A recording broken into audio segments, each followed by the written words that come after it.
welcome! My name is Kelly Anderson, and this is Fanimated, an animation fan podcast where we get a chance to geek out about our favorite animated media. Nathan Nelbach is back on the show to discuss the giant success that is Attack on Titan. But before we dive into it, this episode marks the start of our September celebration, a way to celebrate Fanimated's second anniversary. There will be new episodes every Tuesday and Friday, all September long, exclusive merch for Patreon donors, and an exciting giveaway over on our Instagram at Fanimated Podcast. And be sure to join us for our second anniversary party on YouTube on September 23rd at 7 p.m. Central. There are so many ways to celebrate, and we are so grateful that you are here to join us and have brought us to 2 years of Fanimated. Now, Nathan and I have a lot to dive into this episode, so spoiler warning for the first 3 seasons of Attack on Titan, and let's get started and let's get animated.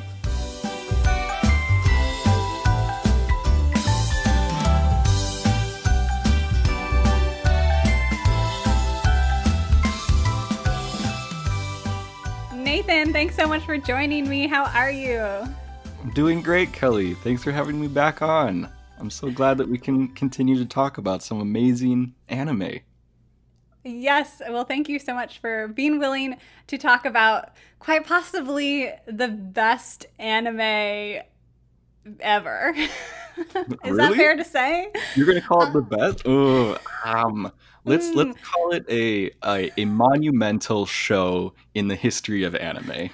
Yeah, I would agree that's probably more relevant. I did title it number 3 in my top 10 of the 20 teens list, so it is my number 3 of the 20 teens at least.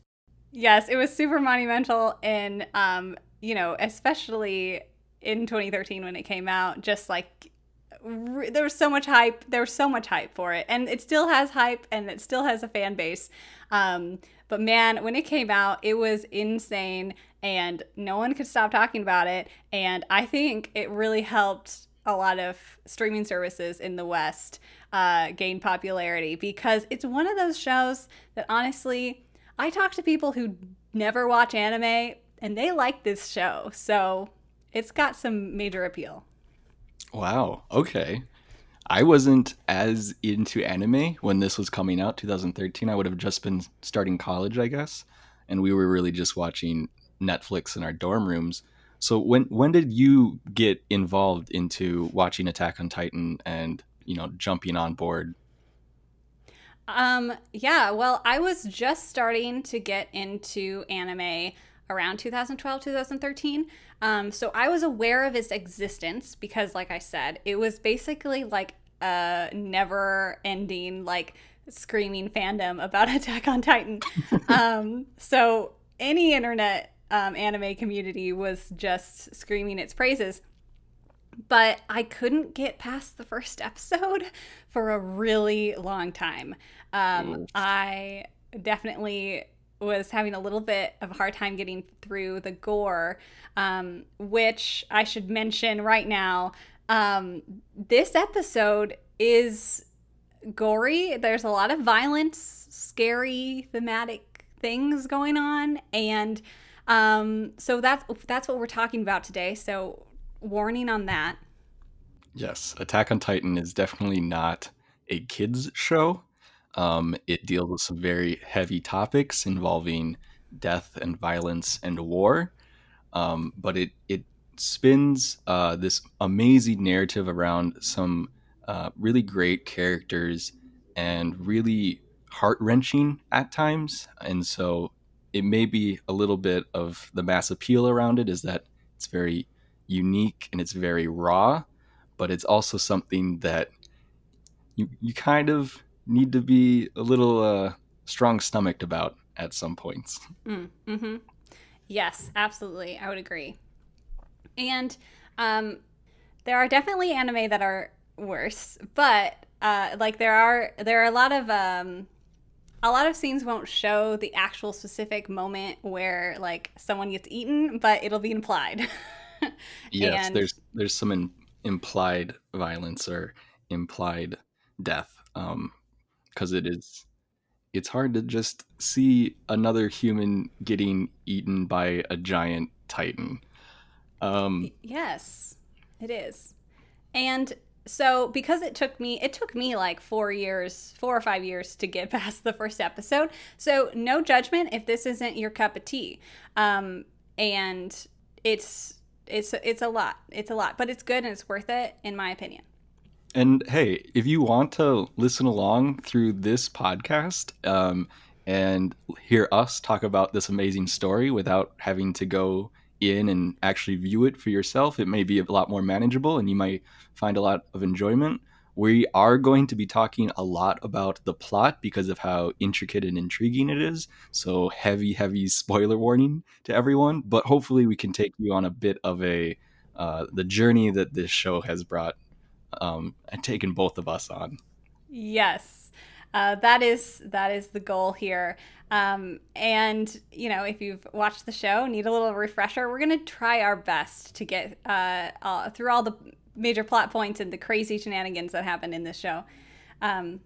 So yeah, I really didn't start watching it until it was around the season 2 was beginning to end, which, like I said, there was a huge gap in between the first season and the second, about 4 years. And then as the second was coming out, I started actually watching it. And then I followed season 3 and season 3.5 very closely.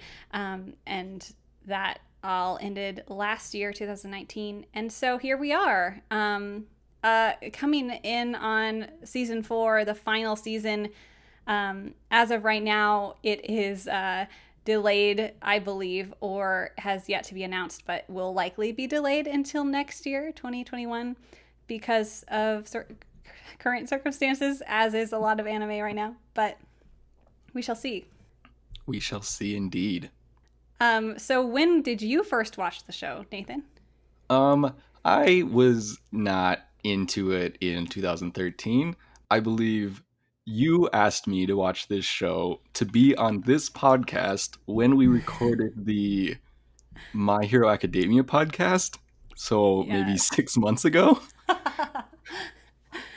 Yep. And so then I got to binge watch the whole thing, which was way better experience than having to wait 5-7-ish years for it to all come out. And so I was caught up, I think. Did the last season end this winter or was currently ending? Yes. So yeah, so I caught up to the point where I think they were coming out every week and I was watching them weekly as they ended. Yes. Maybe. Or if they had just ended, maybe. Yeah, the part 2 of season 3 came out July 27th, 2019. So you got to binge the whole thing. I did get to binge. I took some breaks in between and watched some other shows to sort of cleanse my palate, I think, a little bit. And so some things are fresher than others, but it is a roller coaster. It is a roller coaster, and I've heard it described as such so many times. That's basically it. It is a roller coaster ride. It is insane. It is fantastic, and I'm very jealous that you didn't have to wait during all those wonderful cliffhangers that each and every episode seems to land on. But yeah, it's super great and super fun, and it's fun because it's thrilling, not necessarily because it's happy. Just like a roller coaster is supposed to be, right? Yeah, exactly. You're supposed to be a little scared. You're supposed to be a little concerned. Well, what we're going to try to do, because this show is so plot heavy, we are going to start from the beginning. We're going to go season by season, and we're going to talk about the major plot points that come up in each season. And within that, we will talk about certain characters that we love and certain, moments that were really impactful for us, and just kind of go along with the characters in the themes of the story. So, again, if you need a little refresher or just want to hear what all the hype is about, we're going to do our best. No promises. I promise nothing. Yes, This yes. might derail into madness, or we may be very organized. We shall see. It's a surprise, just like this entire show is a surprise. The reason why I love this show, I'll just start off, is because of the plot. A lot of shows I want to follow the characters, and I just or I just want to see the animation. This show I love. Well, the animation is also great, but the plot is insane. It is what kept me going through the violence, and this show, I was never able to like predict anything ever. It would Yeah, just so I was texting you as I was rewatching it, and I was making predictions, and my predictions lasted pretty accurately for what, 8-ish episodes uh-huh. out of 60 episodes, and then anything I said was always wrong or misconstrued or thrown out the window by some other thing that came up. And so I don't know. I felt very proud that I was at least able to predict like the first ish season ish plot. Yes. And then I was along for the ride. Yes, that's how it feels. You're just along for the ride. It's incredibly engaging, and the surprises and the reveals are just done really well, and they don't. Even though it's a lot of information and a lot of those shocking moments, it still feels fresh every time, and they do a great job of still connecting you with the story and still surprising you. Even though you know this is the type of show that's going to just come out of left field, you still they completely subvert your expectations. That's Hmm. the entirety of this show. I agree. I agree completely. So, let's start with season 1. Even in the very first episode, the entire narrative changes. So, to start, you have this world where humanity is brought to the brink of extinction because of the arrival of these monsters, these giants, these titans, who eat people. That's it. The Yep. titans are like these giant humanoid creatures. They look like giant babies. Yes, they do. And fun fact, the author of the manga, Hajime Isayama, I apologize Hmm. if I pronounced that wrong. Isayama said that he modeled the Titans after like a drunk customer in an internet cafe he was at. So there you go. Yes, they do feel a bit like if you took a baby and made them 20 feet tall and got them a little tipsy. Yes. And so one of the interesting things about these titans is they don't actually have digestive systems, or they use the sun's energy, kind of like they don't move around during the nighttime. But they eat, so they don't eat humans for sustenance. They just eat humans, and you're like, why? Well, I don't know. We don't really know. We You don't don't really know know. a lot in this show. And so in They, order to defend the remaining humans in this world from these giant titans, they built these three absolutely humongous walls. Like, Mhm. I don't know if there's probably numbers and scales, but they're easily like 100 feet tall.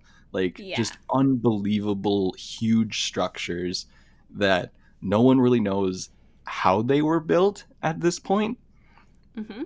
because the history of this society is that the titans appeared and the walls appeared only like 500 years ago or something, It's and so they've only started 100 years ago. I'm not, I Yeah, think it was there's five. 100 years of peace. That was it. But isn't there dates like year 553? Maybe, but I just watched the first 2 episodes and they say there was 100 years of peace. That's at least the story they're told. Okay. So all of the people in the society are told this sort of historical narrative that you're being exposed to, and their society lives within these walls, and it's a very like um it feels like sort of like medieval Europe, like sort of Yeah. knights and castles and peasantry a little bit. And so Mm-hmm. you're introduced to these first three characters that we'll just call, the big three of Yeah. Aaron Yeager, Mikasa. Oh, what's her last name? Because they're Ackerman or Ackerman, and then Armin Ehrlert. And so Aaron and Armin are just like best friends, and Mikasa is Aaron's sort of half ad- sister, adoptive sister. adopted sister, but you don't know that she's adopted yet. Um, and so like isn't the first scene is just like them trying to fight off bullies, and then Mikasa comes in and saves both of them from the Yeah. bullies. Aaron is always picking fights, and Armin is always getting picked on, and Uh-huh. so they're getting into a fight, and like and then the city guards are like chasing after them, and it's this very simple sort of young childhood story of them living safe within the walls. And I should mention, even right there, I when Armin is being picked on, he says he's like not going to fight back, and that he's like arguing with the bullies, saying like, "Oh well, I've already won because you guys are the ones who are like animals and just throwing punches," and which are two major themes right there in the very first scene with Armin. Is one, violence and humanity's tendency towards violence, and two, the comparison of humanity to animals, which is a common thread. No, that's great. This is what's going to be talked about. It all Great. sort of, spins and is built on each other. Um, and so within this society, though, you get introduced pretty quickly to three major branches of the military. So it's also sort of a like military run state. They have like a royal family that kind of like looks after everything because it's very, Mm-hmm. knights and castles. But the three branches of the military are the city guards, which you kind of interact with in that first episode, the scout regiment, which is they're sort of elite troops, but they also get a lot of flack because they're the ones that are going beyond the walls to try Mm-hmm. and combat the Titans themselves. And then there's the military police, which are sort of this other elite group that are meant to protect the royal family.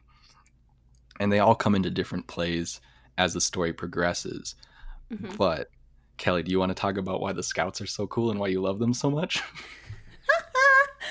um okay, so the scouts are awesome, and Aaron wants to be a scout. That's what he wants. He is like, I hate living in this cage.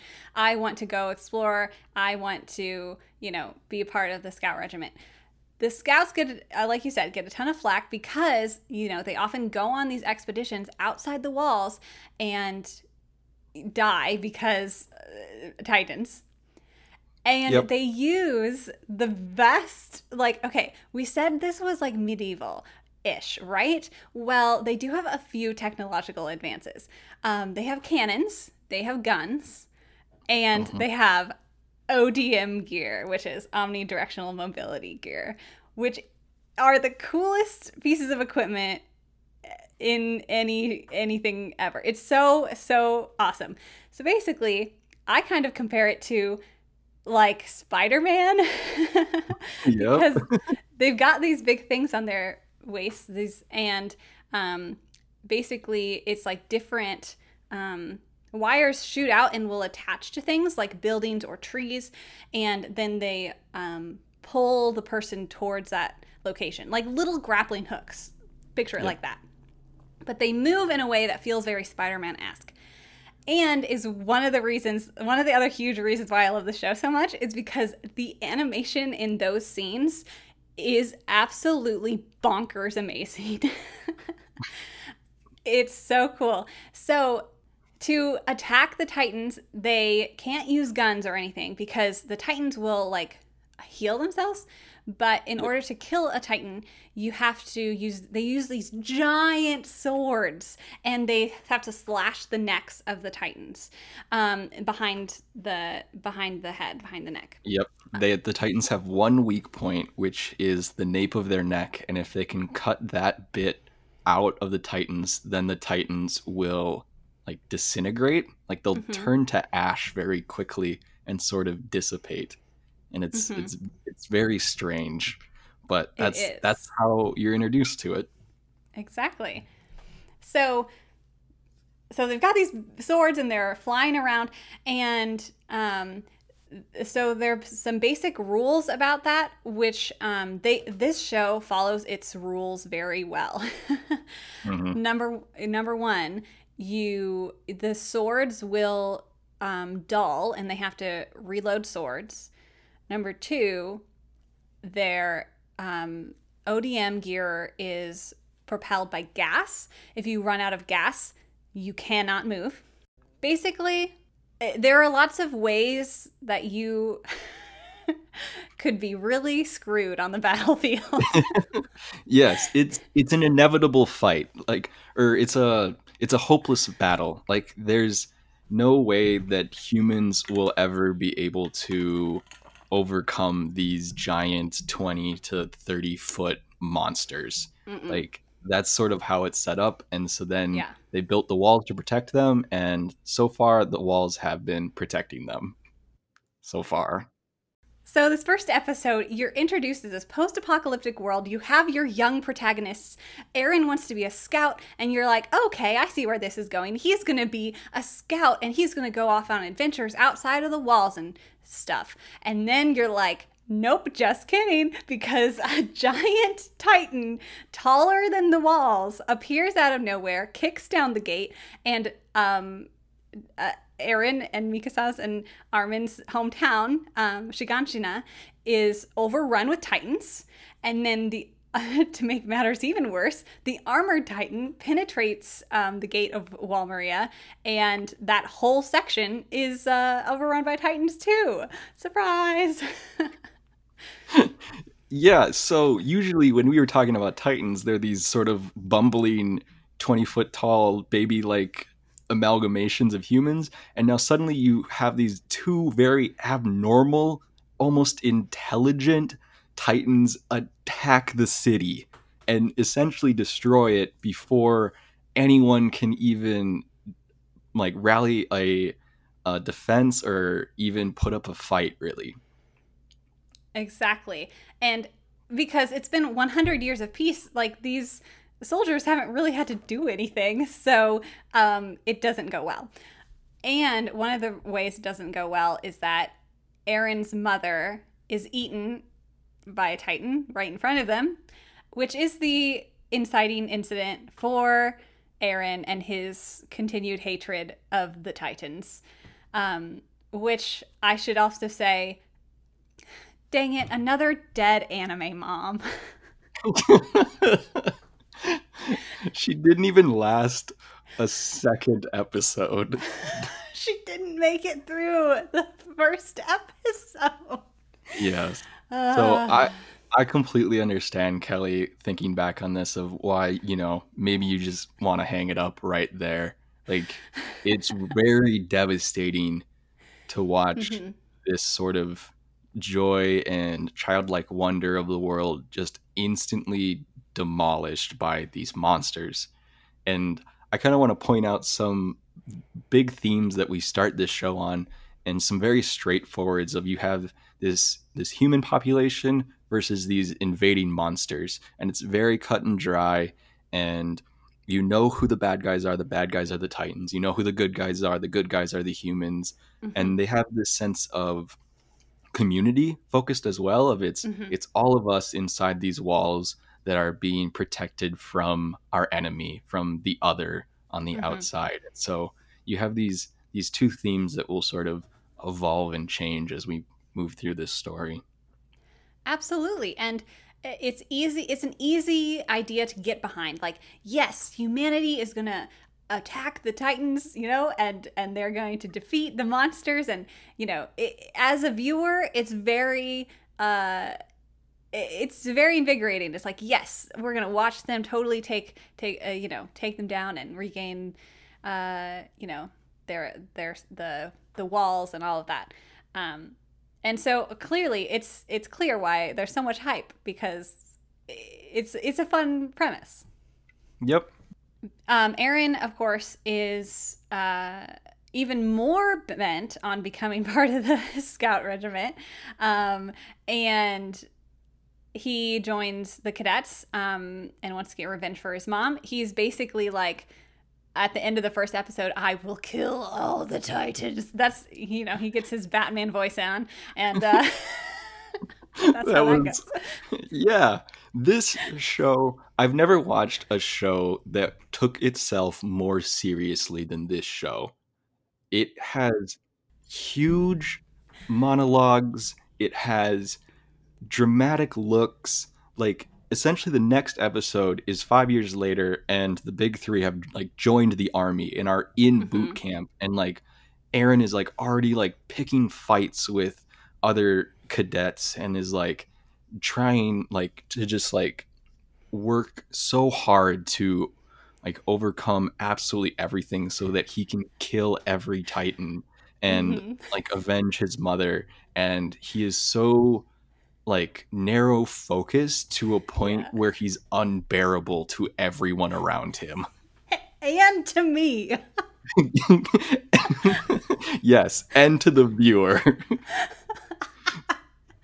I have so many things to say about Aaron. I think I should just say them now.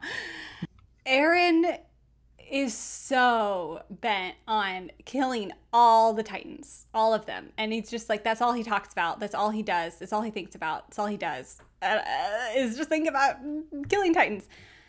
And that is why I partially don't like him. I've started to like him more because things do change slowly. But I also appreciate, even in this first season, a lot in this first season, and when they're at the training camp, he runs into a lot of setbacks. I mean, that's basically this whole show too. But for example, he isn't able to master the ODM gear right away. And granted, it's because his ODM gear was tampered with or broken in some way. And so it was kind of like running into this thing of like, oh, this is all he wants. Like, if anyone has the drive, it's this kid, but he can't do it. It was like he was running into this problem of like, oh, maybe I physically can't do this. And I thought that was an interesting like way to go, because like so often, like, we talked about My Hero Academia. That's a good anime example of like a normal anime where like the protagonist has the same dedication, okay, right? Deku just he wants to be a hero. That's what motivates him. And so he, trains and becomes that. And here is Aaron, and it's suddenly like, oh, maybe he can't. Maybe even though he is the most committed out of anyone there, he can't do it. And I always thought that was like a good, even though it's kind of like, oh, well, actually his ODM gear was broken, but it was also like a good conflict to like put him in right away. Yeah, and where like Deku is like rewarded with like unlimited power for his drive, Aaron is like, no, you're a regular human. Like, there's nothing special about you, which is another sort of theme that comes up, is people being special, and how you can be special to somebody with simple actions, and you don't need to be special, but no one is special. It's kind of hard, and it comes up later, and so I kind of wanted to point it out. But what I really do like about this show, though, is where Aaron doesn't get like the unlimited power. Mikasa does, because she's amazing. Okay. And so Mikasa is just like absolutely running the show in this like camp, and is just like acing everything, and is absolutely amazing, and is just like super but she's like super shy and like doesn't say anything about it. She's just like quietly like the best soldier there. And Yes. she like looks after Eren like, I don't know, like a wolf protecting like a little rabbit. And so whenever Eren's getting into all these fights, Mikasa is the one that's ending them. And their relationship builds off of this, and it just makes her seem so much cooler. And then Armin is just there. I'm sorry. I'm still laughing at the comparison that Mikasa is a wolf and Eren is a rabbit. Like, that's the best. That's the best way to put it, because Mikasa is quiet and collective and will kill you, and Eren is just like has too much energy. Just running straight forward into danger the entire show. I will say for my part that I know everyone loves Mikasa, and I'm gonna get flack for this, but I think she's great, you know. But I also think her undying devotion to Eren can get a little old sometimes. Yeah, it's like they didn't understand how to write an actual relationship between two people. Right? Yes. And granted, part of it is because the last thing their mom says to her is, "You have to protect him," and she also says, like, "Don't die." That was her final words to them both, was, "You need to live." And so Mikasa really takes that to heart, but also she just has the biggest, weirdest crush on Eren and is just at his side all the time. But yeah, so, you know, Mikasa is, but I can't deny that it's really great that she can basically take down any Titan and is amazing. Yeah. So at this boot camp, though, you meet essentially all of the other side characters. And so all of the other sort of main focused characters in this plot are the other cadets that they meet. And so some of the more important ones that you meet are Sasha, Jean, who is sort of Eren's rival, Annie, Berthold, Reiner, who the three of those are sort of, they pick fights with Eren, but they're also like his good friends, really. Like they take him out after dark to go climb a mountain, or they like spar with him. Mm-hmm. And then you have these other characters of Krista and Ymir, and Marco and Connie, who are just sort of they're there. They're sort of doing stuff on their own. They're not super important, but you sort of get your you know, cast of crew, your Mm-hmm. you know, class 1A of characters. Yes, along with the more My Hero Academia comparisons, definitely. You've got Sasha as the comedic one, and Annie is cool and collected. Krista is the sweet, apparently innocent one. You know, Ymir Mhm. is tough, and Connie is just there. Yeah, there's a lot of how do we put this nicely, fodder characters. um Yeah, don't get attached to anybody. Anybody in the yeah, show. If we didn't make it clear, a lot of people die. yeah, a lot of people die. um I will say that not as many people die as you would like, not as many named characters die as you would expect from someone who says that a lot of people die, but there is a lot of death because they are at war with essentially a giant monster force. Um, they finish up boot camp. They the top ranked soldiers get to choose what like garrison they're going to join, and that sort of um, um, a ceremony is going to be held in a city called Trost. Um, while that is going on, and while they're being stationed there, the Colossal Titan and the Armor Titan show up again to Again. destroy that city in a inner moor wall. So the first battle was on the third ring, and this is on the second ring wall.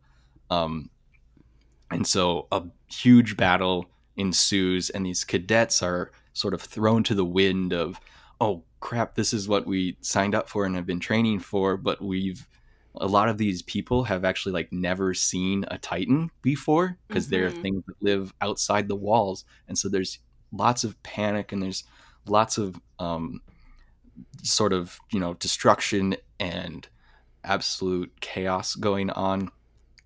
And in that chaos, Armin gets grabbed by a Titan while they're trying to fly by, and is about to get eaten when Eren throws himself in harm's way and saves Armin from the Titan's mouth, but in return is swallowed whole. And so you have the main character killed, and we're 4 episodes in. Episode 5, yeah. This is the moment. This was the moment for me where I was like, oh yeah, no, I'm in this for the long haul. And I thought that was the biggest shock. Imagine this. Okay, My Hero Academia comparison. It's after all their training. They've achieved greatness. The music is awesome. They've got, they can do this. They're going to go, battle these monsters. The music is like, yeah, and Eren is going after, and nope, there goes his leg. When Eren got eaten, I was so confused. I was like, did they honestly just kill their main character? Like, it's just done so well. It's out of nowhere. I thought the story was going to then follow Mikasa, who I loved already. And so I was like here for it a little bit. Like, you don't count me as heartless. Like, it was very sad, but I thought that this would drive her even further, because she was someone that could actually achieve killing all the Titans. Like, we've established how powerful she is. And after Eren dies, she goes on a rampage and essentially kills every Titan she can see until she is run out of gas and is stranded in this city alone. And so I thought it was just going to follow her, and the next couple episodes actually they do follow her, and sort of Armin is absolutely stunned. They don't really know what to do, and Mikasa is out of gas, and she's sitting in like the middle of a street where she doesn't want to be, and a Titan is bearing down on her, and she's raising her swords for like one last time, and then out of nowhere a second Titan just comes in and clobbers that first one and just starts rips its neck out and just starts going and attacking all of the other Titans. It's crazy because you haven't seen this at all before. Like a Titan fighting another Titan. What is happening? And of course, all the characters are confused. And Armin eventually gets to his senses, and Mikasa helps them because, again, Mikasa's amazing and leads them and is like, okay, we're gonna get back to the base or whatever. And they kind of use this Titan and lead that Titan towards the other Titans, and that is fighting everyone. Anyway, second big reveal of that section.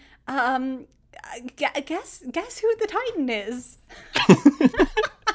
I literally started texting Kelly at this moment, and so this Titan, I described the Titan as the elf-eared Titan because it had very pointy ears and long black running hair, and I just went, Kelly, if Eren is the elf Titan, I'm gonna be real pissed. and he was. But the thing that is surprising about this is so that the elf Titan, the Eren Titan, essentially fights to his death and is dead on the ground, and out of the back of the Titan's neck, Eren appears fully healed with amazing ribbony scars across him, which I think is one of the most amazing character design choices, of that the actual human muscle was connected to this sort of Titan, and he comes out of the back of the neck of this Titan like it was a mech suit or something, and is completely lost, doesn't know what's going on. The last thing he remembers is like being in the stomach of the Titan that swallowed him whole, and everyone is like freaking out. No one's ever seen anything like this before. No one has any idea what's going on. Because the Titans are the enemy and he is a Titan, so what does that make him? Everyone's confused. Everyone is super confused to the point where the military like catches on and like realizes that Eren might be a Titan and like wants to kill him like right away. Like all these cannons pointed at him, wants to get rid of him right away. Like no one can know about this. There's a bunch of like people like sort of trying to cover it up, but he eventually Armin finally like makes a stand and like becomes a character and talks. He doesn't necessarily talk them down, but he convinces the military and the scouts in particular that Eren can be used, and they could use his Titan strength to pick up a huge rock and block the opening that the armored Titan and the colossal Titan had broken in the wall and essentially save the city. It doesn't go quite to plan, but it works. But it works. Exactly. It still works. And then it's like, oh man, yeah, no, they need to utilize this power, right? And let me just reinstate. You thought this was a post-apocalyptic war. Yeah, no, this is a mecha robot anime hidden in disguise. Well, I like that you bring up that. I guess I brought it up, but that sort of like movie trope, because this whole show is a bunch of different Japanese style movie tropes, and so I wrote some of them down because it is like the typical like monster movie. Like you have the Godzilla Titans, but they're, instead of like one big, it's like an army because it's a TV show, and so like that sort of it's called a Dai Kaiju movie, which is like, you know, Mothman or Godzilla, and it's very Japanese. It has a lot of influences on this show. And then another influence on this show that I thought I remembered from watching a YouTube video about a samurai video game is that it's very like samurai as well, because you have these sort of warriors with swords, and so there's a very specific Japanese style samurai movie called a Chambara film, and they're usually, you know, historically accurate, but one sort of notable director started using very graphic and over the top huge like bloody spurts in all of the fight scenes that you're probably very familiar with in modern video games or anime. And so they leverage a lot of sort of that style of like when they slice open a Titan's neck, or when someone gets like bit in half. It's that very, you know, anime sort of graphic and like bloody graphic, but it's over the top in a not comedic but intentional way. Whoa, that is awesome. Yeah, I mean, Isayama definitely had a lot of influences, and that is so cool to hear because I didn't know that. And yeah, he's like taking all of these things from all these different places and putting it together, and we get this awesome story. Yeah, and so this is a very like Japanese inspired anime, obviously because it's made in Japan. But what kind of like itches at the back of my mind on it is that the like medieval city is very European. A lot of these characters have incredibly Western style names. Like Eren Yeager it's spelled a little differently, but Eren is a very, you know, popular Western name, and Jaeger is actually like the German word for hunter. And so like they would technically pronounce it more like Jager, but like it's you know, translation is pronounced differently. And so like you have this very like Japanese inspired narrative and story, but you have all these very like Western characters.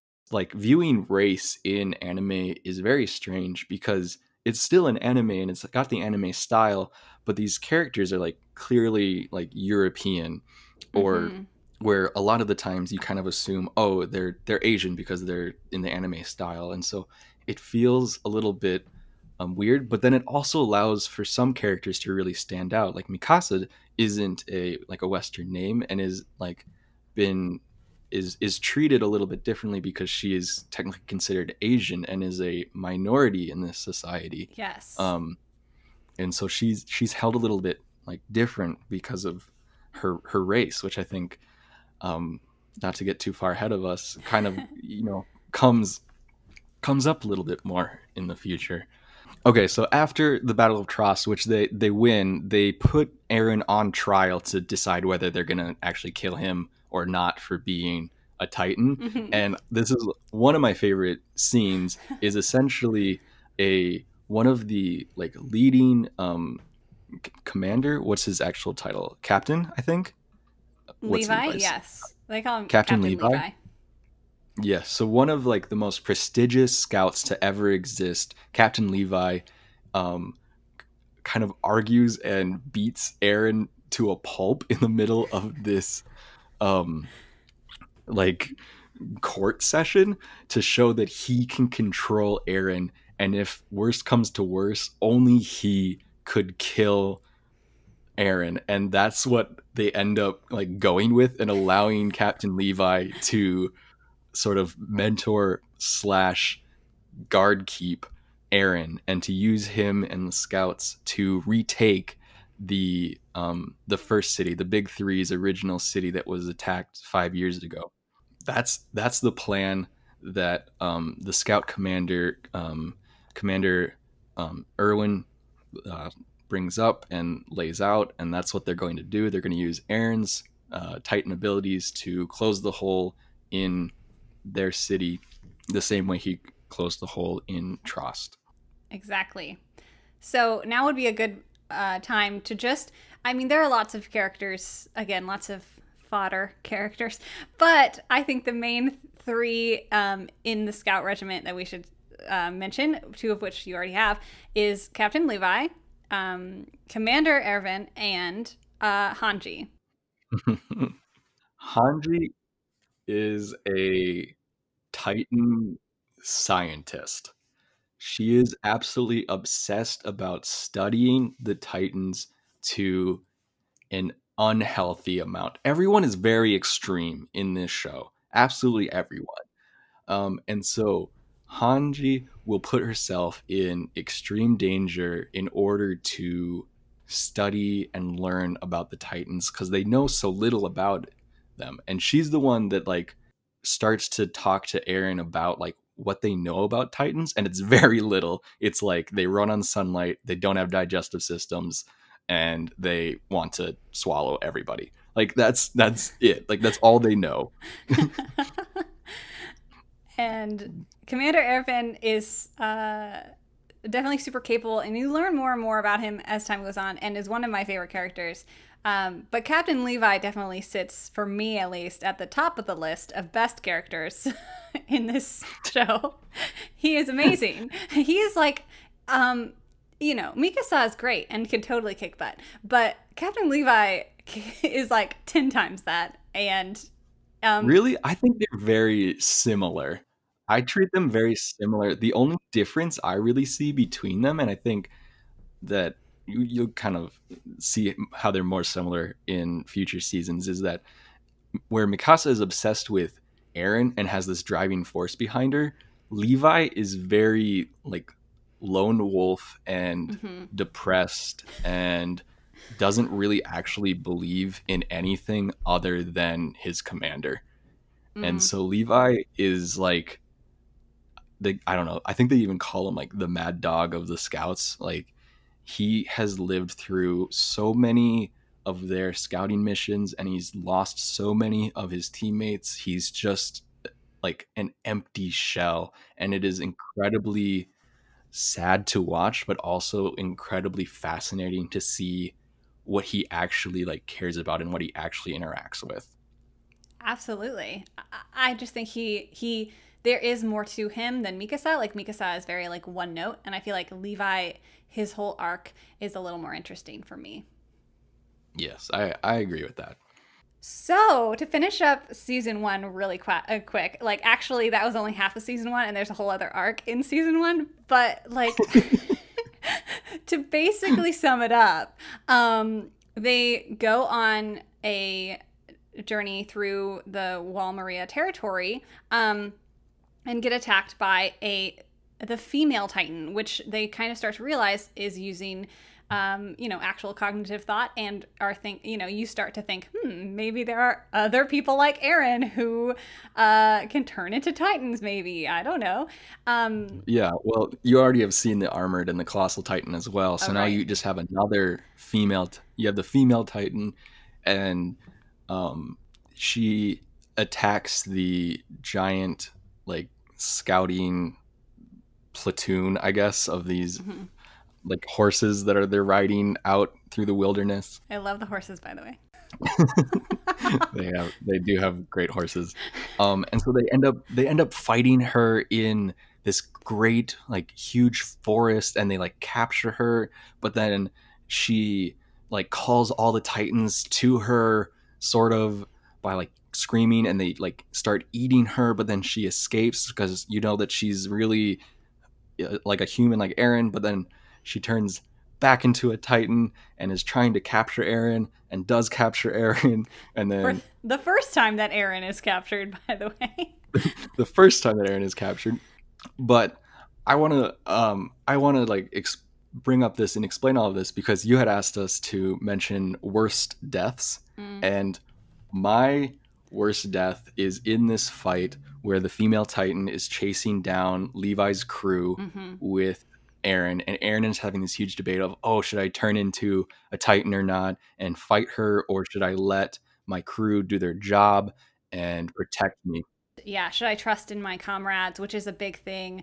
It's a big thing for him that he's like, I'm too weak. Like, that's his overarching story, is like, I'm too weak, I need to be able to save everyone. And during this arc, like, it's definitely like, you need to be able to trust your comrades too, and not just be an individual. Yeah, and so these side characters of Levi's crew have been helping Eren sort of both master and hone his Titan abilities while they were training, and Eren is able to trigger turning into a Titan by inflicting, like, pain onto himself. So whenever he feels like he has a purpose and is in some sort of, like, danger, he can bite the back of his hand and he'll transform into a Titan. And so the entire crew had bit their hands to sort of, like, show solidarity with him of, like, how much pain he's going through trying to do and master this training to protect them. And there's a character that is sort of a love interest to Levi named Petra, who's part of his crew and is super sweet and is, like, looking after Eren. Yeah. And so she, like, convinces Eren, like, this is our job, let us, like, protect you, and ends up their entire crew just gets slaughtered by the female Titan. Just demolished, like, not even a chance. Like, these are some of the best trained scouts, and they don't even make a dent in her, halfly because she can turn her skin into crystal, but because they're just too, like, inexperienced, really. And so these deaths really got me, because you hadn't seen anyone, like, actually die in a while, really, since, like, Eren's mother was eaten. And then they show an image of the hands on the ground with the bite marks in it, and I just lost it. Like, that was so horrible. And it was even worse because, I don't know why, but I imprinted the relationship of Mustang and Hawkeye from Fullmetal Alchemist onto Levi and Petra. Because it was, like, the ruthless, like, dark-haired commander and his, like, pretty blonde second in command. And so just imagine, like, if in Fullmetal Alchemist one of the two of them had just, like, died and never came back. No. That's so depressing. And it's so like unceremonious, and then Levi comes and sees them, and he just has to keep moving forward because he needs to save Aaron, and it's so that's even worse almost is when Levi sees them and sees Petra, and you're just like, oh my gosh, Levi. But it like it also enforces like how broken I view Levi. Yeah. Like this isn't the first time he's had his entire crew lost. Yeah. Like you clearly know that. Like he's worked with these people for quite a while, but they even mention like, oh, this person's only been with him for a year, and like one new person is just like, man, I'm so glad that I'm on Captain Levi's crew now. I'm going to be protected by, you know, the best captain in the whole Scouts, and they're just wiped. It's absolutely the worst. And so in this great defeat, if we want to keep moving, or if you have other things to say about it. No, let's keep moving. Let's get through season 1. So in this great defeat, they essentially flee back to Trost as failures, and they get into Trost, and they've lost countless numbers of Scouts, and the people of Trost are just like, you were supposed to save us. What are you doing back here? Why is everyone dead? Like Petra's dad shows up and is like, Levi, Petra tells me so much about you. Like, how is she? And like, he just sort of like has to hang his head in defeat and can't even like meet the eyes of this father who had just lost his daughter. It hurts. It hurts so bad. And so they now know that like there's more than just Titans they're trying to fight. And so they end up hatching a plan. Also because of the failure, I think someone had to go on trial because the military police always just want to put everybody on trial all the time. And so they do another like feint of trying to fake out the military police and sort of out whoever this female Titan is. And it turns out that Armin was able to figure out with his interactions with the female Titan that the female Titan was actually Annie, who was a cadet they had like worked with in boot camp. And I had called that. I want to point this out to everybody. I called it that Annie was the female Titan because their character designs look exactly the same. They look way too similar. It's true. It's I think, and it's really too bad because they set up this reveal so well and so seriously, but I think most people already know that Annie is the female Titan because who else could it be? Like Yeah, exactly. Like they don't introduce that many female characters, and to have one with the exact same like bob blonde cut that you this is like the only character you've ever seen with it. And then he also like, but you kind of like, I liked that you could see it coming. And so like the fact that the female Titan had like picked up Armin and then like set him back down, it was like, oh, like they saw and had a connection. So it was like clearly someone who knew Armin and didn't want to hurt him. And so it's this much more complex idea. And so like from where we had started of this show, of its humans versus monsters, we're now in this weird humans versus humans that can become monsters fighting. And so you start moving the needle on like who is the villain.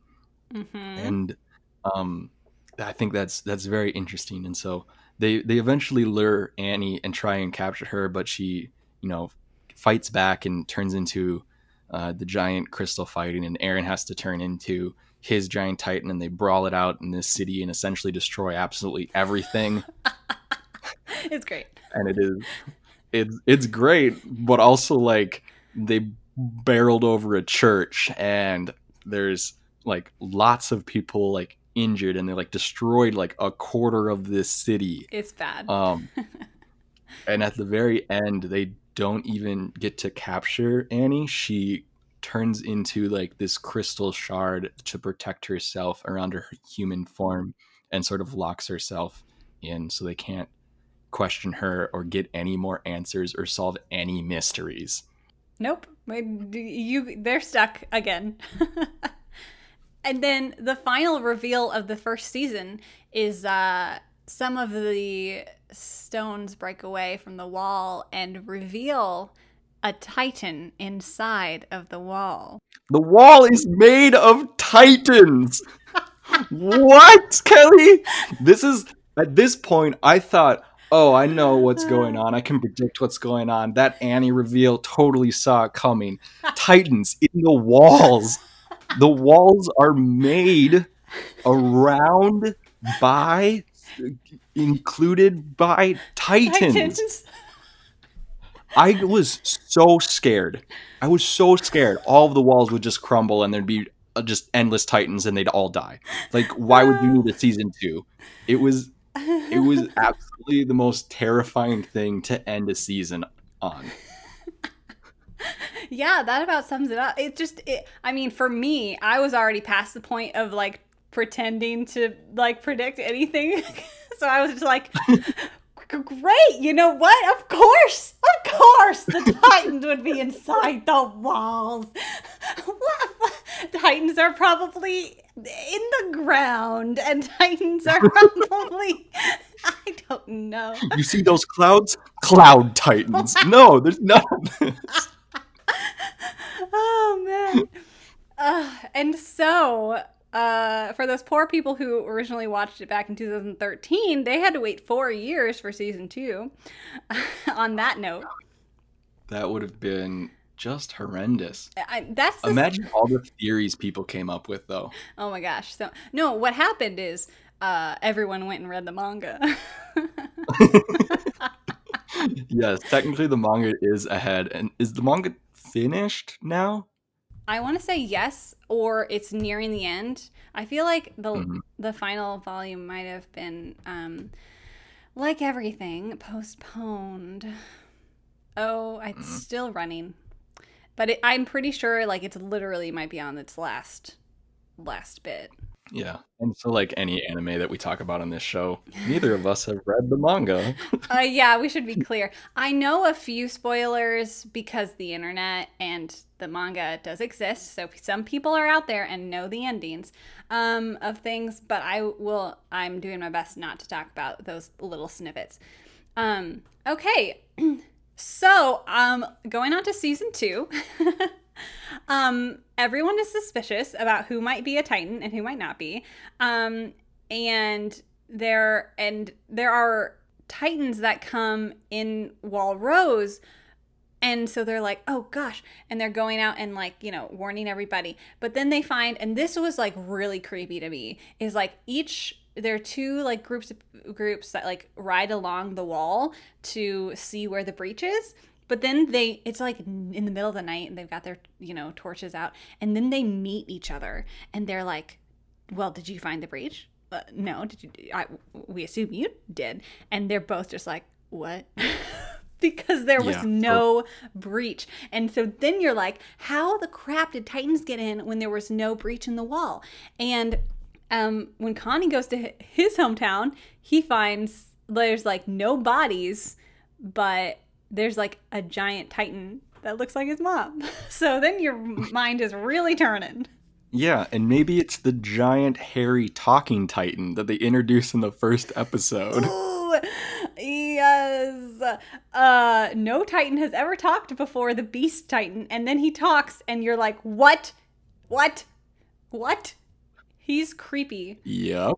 He can also sort of influence and control Titans, where he like holds them back for a while. Mm-hmm. And so you have this new abnormal intelligent Titan that's being introduced in this season 2, and you really have no idea where he's coming from, but he seems like almost curious that like the humans exist because he's surprised by their ODM gear. Yeah, he's surprised by their technology. Is like very he's very creepy, but you don't really know what's going on.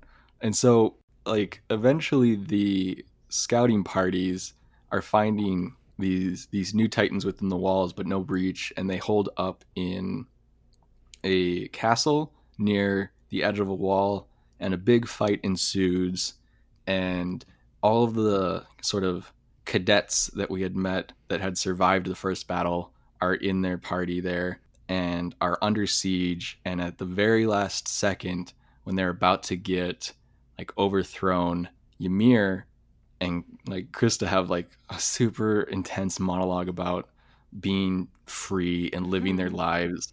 And then Ymir turns into a Titan. So you have another intelligent Titan from this cadet group, but this one is helping them, not trying to kill Eren. Yeah. And so then it's a huge fight breaks out. Hanj essentially shows up and defeats all of the smaller Titans that had been attacking, and they're like, why, what is going on? Another one of you? Like, why doesn't anyone tell us anything? Who else could possibly be a Titan out of this group of like 6 cadets? Right. What are the odds? What are the odds? Is this also the point this point, or by this point we know that Krista?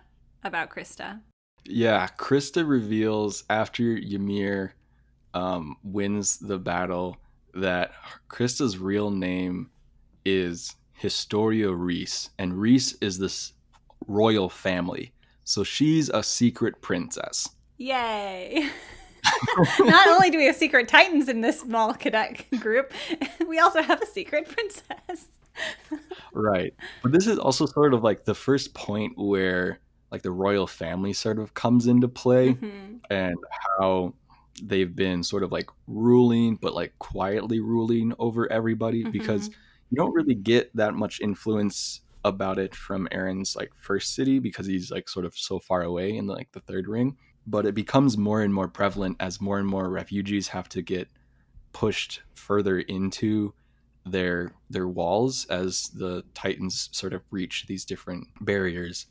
Okay, so you have Secret Princess, Secret Titan. They're all met up on the top of the wall. And how does this get revealed?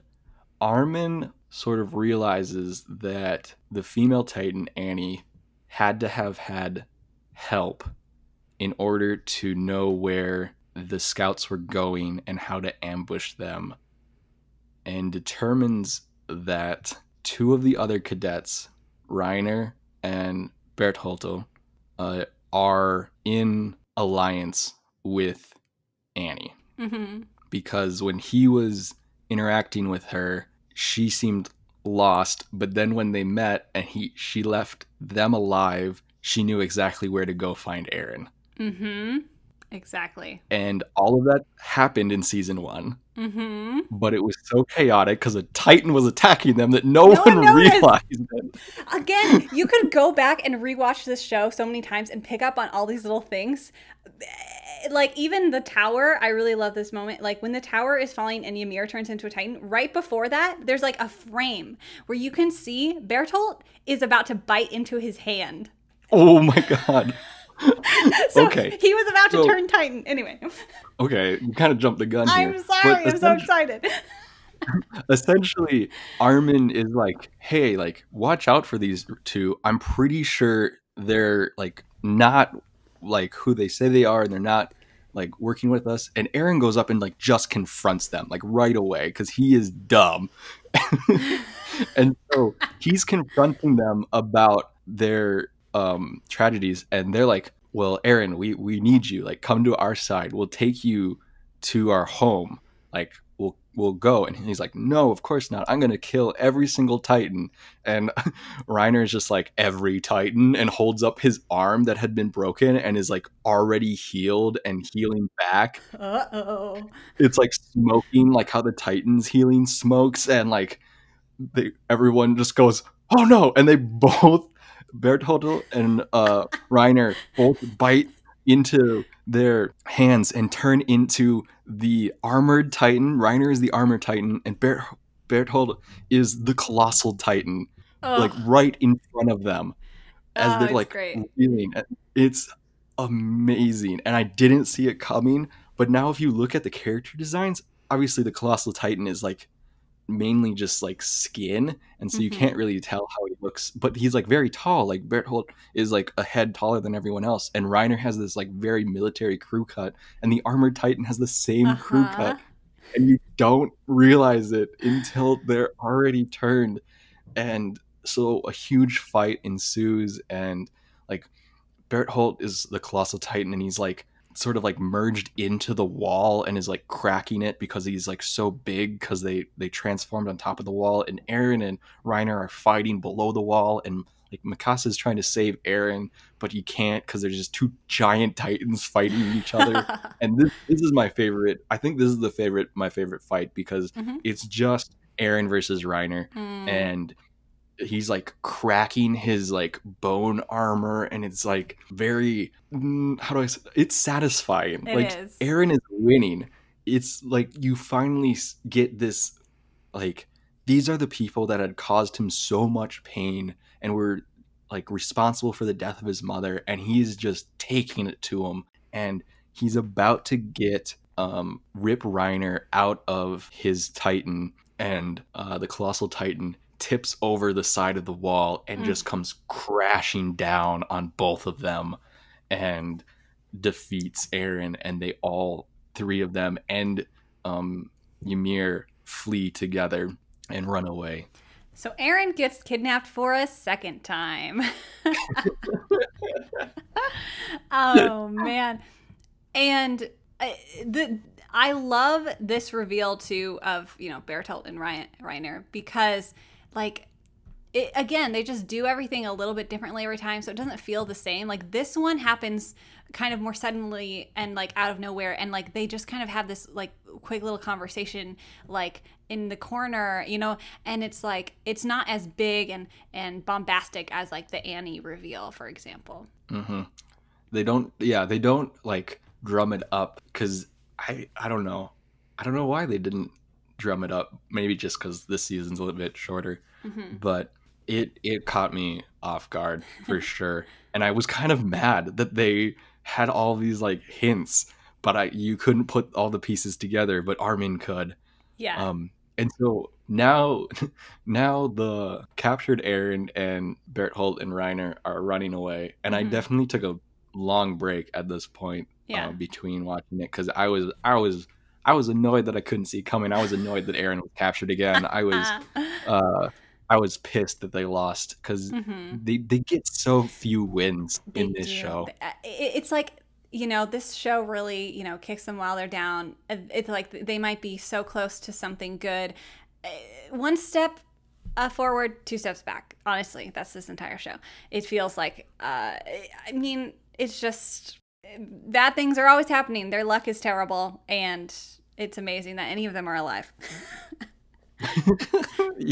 Yes, it is.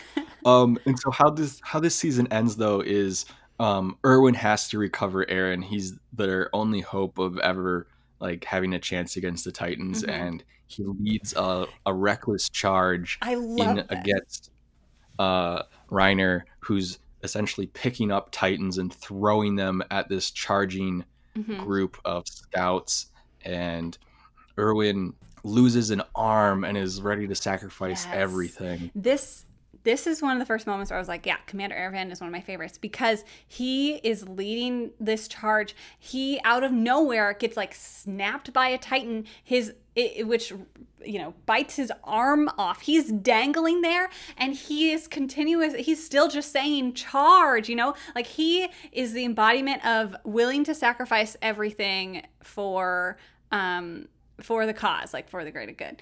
And it was like, whoa, that's crazy. And also, how did he survive?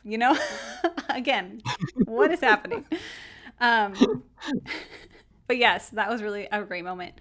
And then, of course, they run into the Titan that ate Eren's mom. And there's like a lot that's happening in this scene. And so, one is like Mikasa finally is kind of admitting her love to Eren, but also like everyone's like dying around them, so it's like the weirdest moment ever. I felt like they were very like traumatized as well at seeing that Titan again. Yes, like they had both been trained for years. They'd fought Titans and killed Titans before. Eren had this great new power that he was still a bit too weak to use again. and they were just paralyzed with fear like they were when they were kids and they saw this Titan for the first time. But Hannes, the guard that had protected them in the city and was their friend and had sort of helped them run away from the Titan the first time, doesn't have that paralyzing fear and tries to redeem himself and go attack the Titan and promptly dies. Yep. Of course. Of course. It's rough. It is rough. And I was like, oh, this is interesting that they're putting this character back into the story right here in season 2, and they hadn't mentioned him for 18, 20-ish episodes. Oh, this is why. Oh, because we needed another person to kill. Oh, right. Of course. Of course.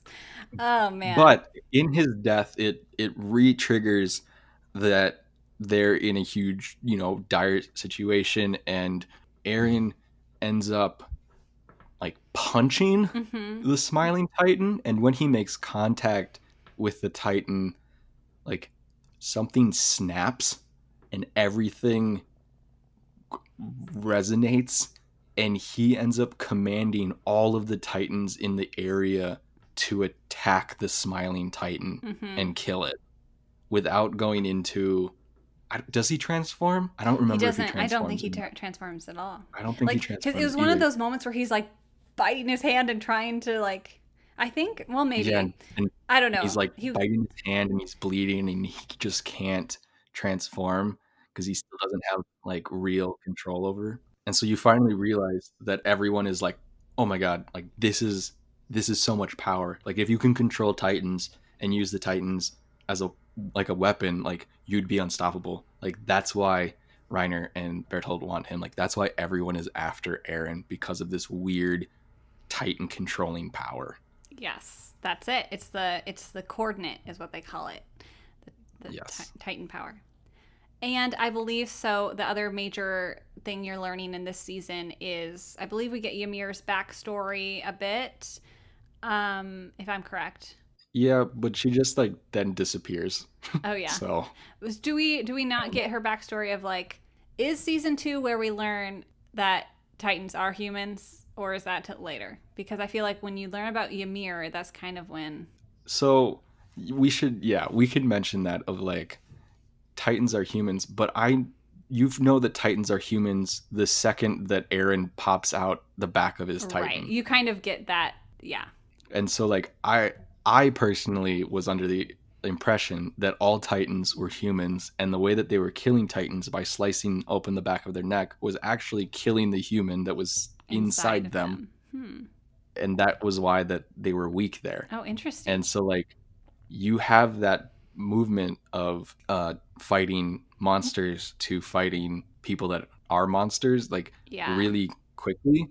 But like at the end of season 2 here, you definitely have this idea that there's like a shady group of rogue Titans or somebody within this society that is actively like working against the community of humans that Erwin like embodies, like his like selfless charge. Like someone is working like against that actively, and they are humans. It's not like this natural force of Titan monstrosity. Yeah, it's these people. It's Reiner and it's Annie and it's Berthold, and they're keeping secrets. So season 3. Oh, okay, all right. So now we get to suddenly this show is a political thriller in season 3. Okay, yes. And we'll get this right out of the way. A lot of people, Kelly doesn't necessarily enjoy the political thriller aspect of this show because they want to watch Spider-Man kill giant Titans. Listen, I signed up for something when I watched season 1. I want Spider-Man ODM gear sequences and giant Titan fights. Right. But if you're binge watching this show and not waiting 2 to 4 years in between each season, you need a break. Okay, that's fair. It is overwhelming, like how many times they've lost to these giant, like unstoppable forces. So now when you have a little bit of a breather to like reset like the sides. I really enjoyed it. Good. I'm glad to hear that. I also like just didn't really like season 2, I guess, because the twists and turns seemed too out of the blue to me, which I don't like. I like kind of getting to see and know and predict. Obviously, I love to predict what is going to happen. And so when I'm wrong, I don't like it. I'm surprised you got through this show then. Well, you got to give up eventually. So season 3 starts with essentially, I just have in my notes here, it completely breaks the collapse that this is humans versus Titans. And it's definitely humans versus humans now. Which is a huge problem for some of the characters. Like their whole mindset has been, we're fighting for humanity. Like that's what we're fighting for. We're fighting against monsters. We're fighting for humanity. And they have a hard time fighting other humans. Like they legit like have to deal with like killing other people who are trying to kill them. Like, and that for them is completely like backwards, and just like they can't like wrap their minds around that, and that's a really traumatic thing for our cadets as well.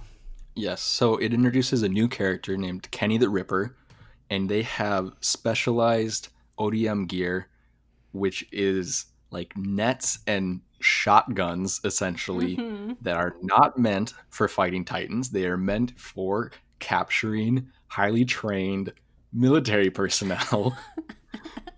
And Kenny the Ripper has this sort of history of fighting against the military, but now he's been hired to capture Aaron and Historia, because you can't have secret princesses if you're going to uphold a royal family. And so they are essentially thrust into this, like we said, political drama between the royal family trying to keep everything that the scouts have been learning about Titans and about what's going on secret.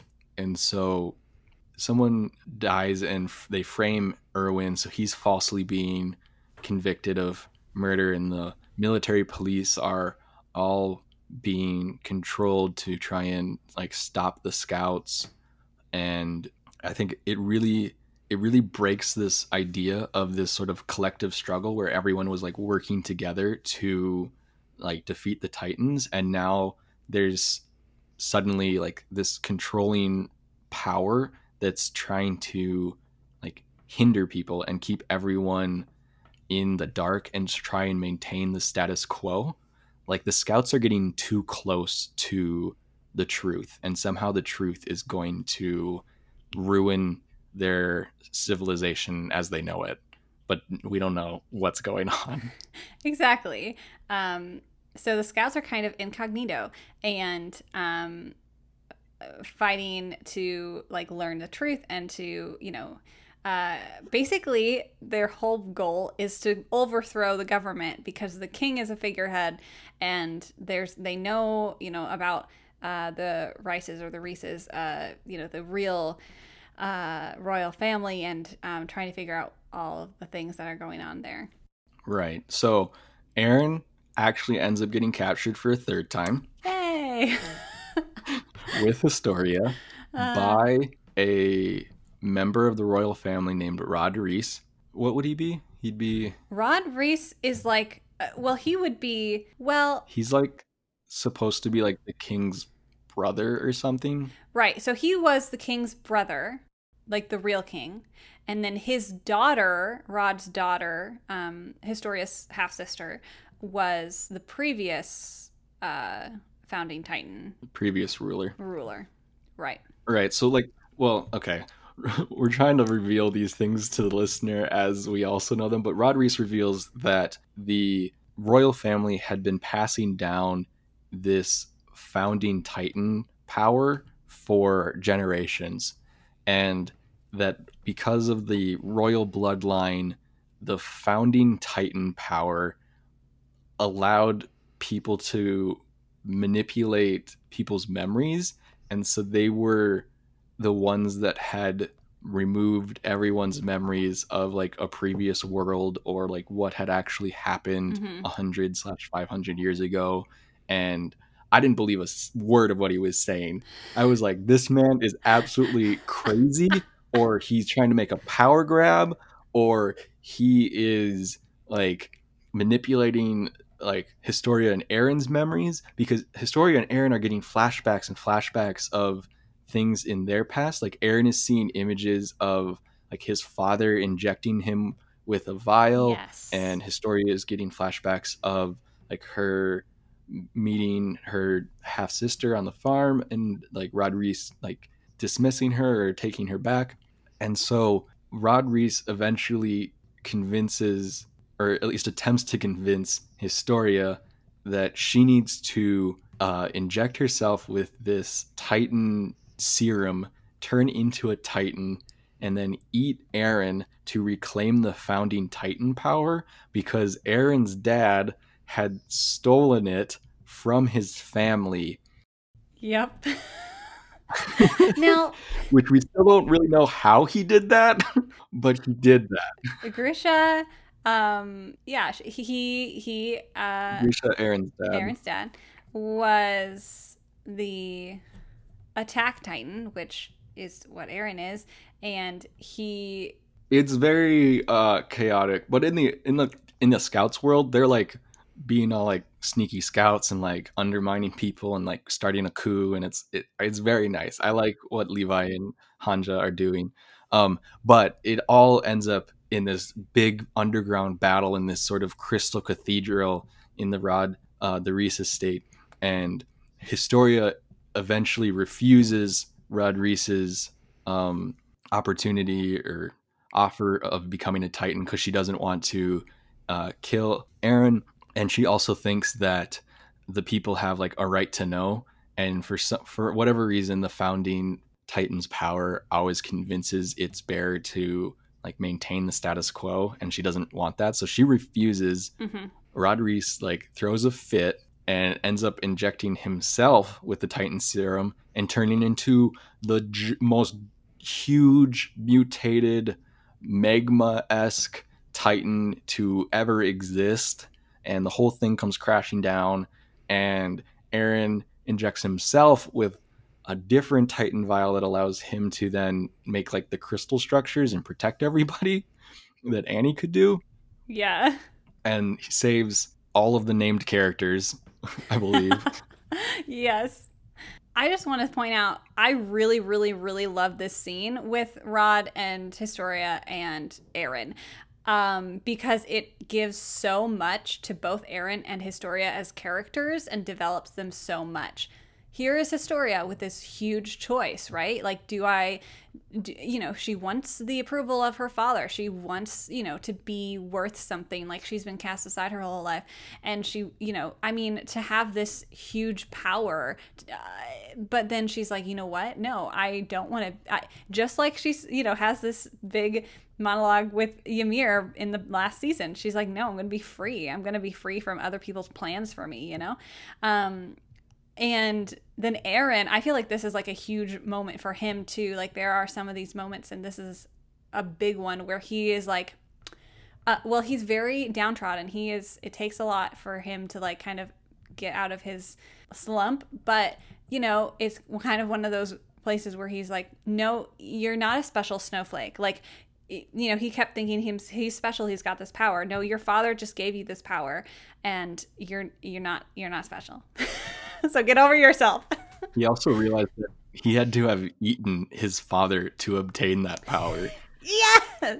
Like, what? There's so many eating things in this show. Wait, we have to go back. Aaron ate his father. That's where this show is at right now. Yeah. They've sort of been hinting at things. Also, like, we never explained that the whole reason they want to get back to their city is because his father said that in a basement under his house, all of the answers would be explained. We forgot about that major point. That's a huge plot point. That is like the big mystery box. That's like we're, you don't really know what's going on. There are all these little pieces that are just missing from the puzzle, and the whole time it's like they just dangle this thing in front of you, like they just need to get to the basement, and so that's your big mystery box that you're following the whole time, and just waiting for them to get to, and they will eventually after they defeat the Rod Titan. Yes, so they end up having this giant Titan that like can't even walk, that's like crawling its way towards the nearest city. It's mindlessly crawling, and they shoot it with every big cannon they have, and it's climbing up the wall, and it's grotesque, and it doesn't really have a face anymore. And that was the one part I think that I was maybe squeamish about, is when the Rod Titan braces its face over the wall and it's just like worn away. Yeah. And then Aaron ends up jumping into the Titan's mouth with a bunch of explosives, and blows out the back of its neck. And then Historia is the one to finally slice her father out, ending up killing him and the Titan. And then she lands in a superhero pose and is like, I am the queen. Yep, that's it. And then she becomes the queen, and all the people adore her. Yeah, I wish it was that easy. The end, right? No. But yeah, really, okay, so what's going on though, sort of during this or right before this as well, is that Erwin is on trial, right? In front of the council. Uh-huh. For the murder he apparently committed that he really didn't, that he's being framed for. And he's able to get the commander of the garrison to kind of like have a little ruse on the council. And so in the middle of the trial, a messenger comes running in and says that while Rose has been breached, that there's Titans coming in. We have to open the gates to let the Rose citizens, the refugees, come into their walls. And the council like refuses. They say, no, close the gates, we have to protect ourselves. And it's the straw that breaks the camel's back of these royals aren't trying to do anything for the collective. They're just trying to protect themselves, and they're trying to maintain the status quo. And it convinces the other branches of the military at that moment to overthrow the council and free Erwin and set up their like military coup, which is an amazing scene. And I really, it's like one of the small wins that you get. Yeah. Truly. It's so satisfying. Yeah, of like, oh god, they overthrew the evil council of elders. Like, they did it. Now they're gonna put this little girl as queen into power. Okay. And we can't brush over the fact that Historia punches Levi in the face because she can, because she's the queen, and it's great.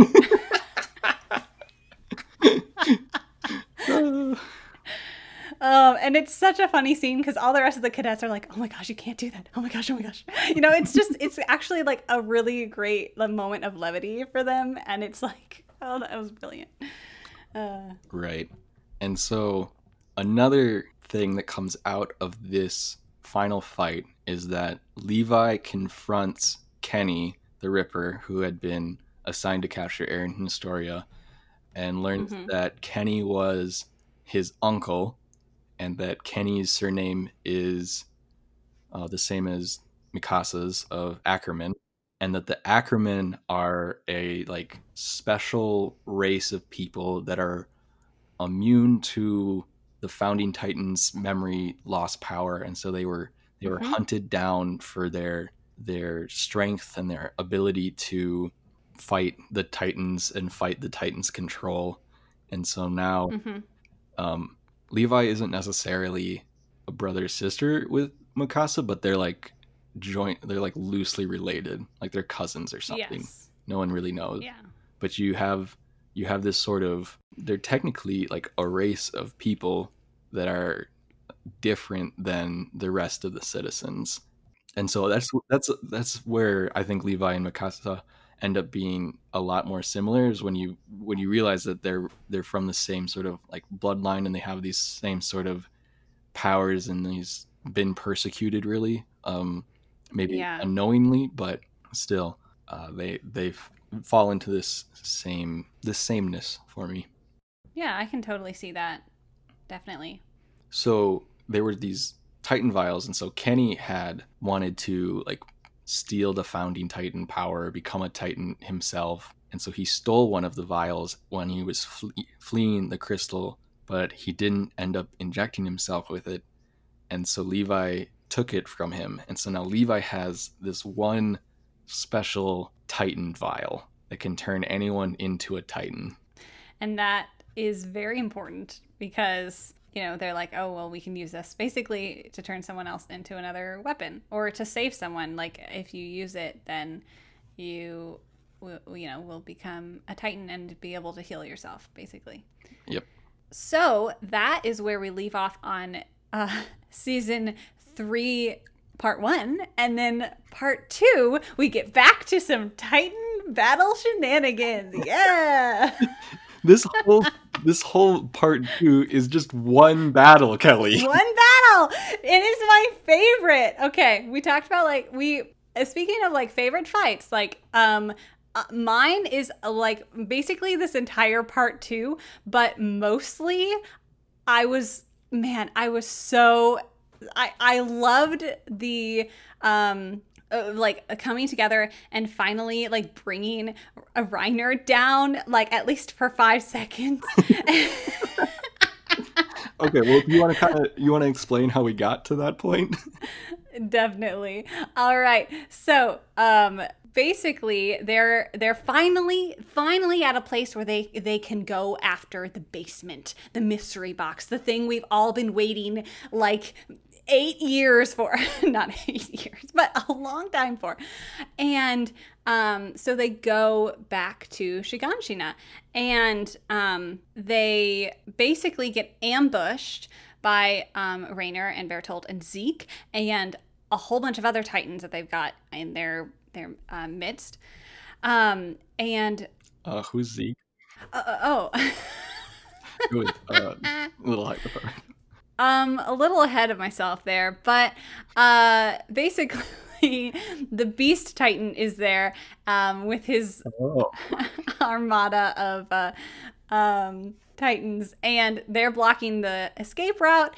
It's basically a last stand for both sides. They're like, this is gonna end, right? And the Beast Titan is blocking the escape route, and Reiner and Bertolt are inside of Shiganshina, and so they're trying to, get Eren, because of course they're always trying to get Eren.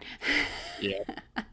And so, but their plan, and Hanji, brilliant scientist that she is, they've put together, along with the engineer people, this.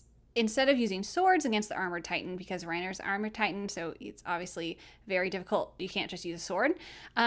They've got these like basically like big, I don't know, how would you describe it? They're like like a mini missile. they're like missiles, honestly. Like big like helicopter style like Tomahawk missiles. Yeah. Where they're handheld, which is terrifying.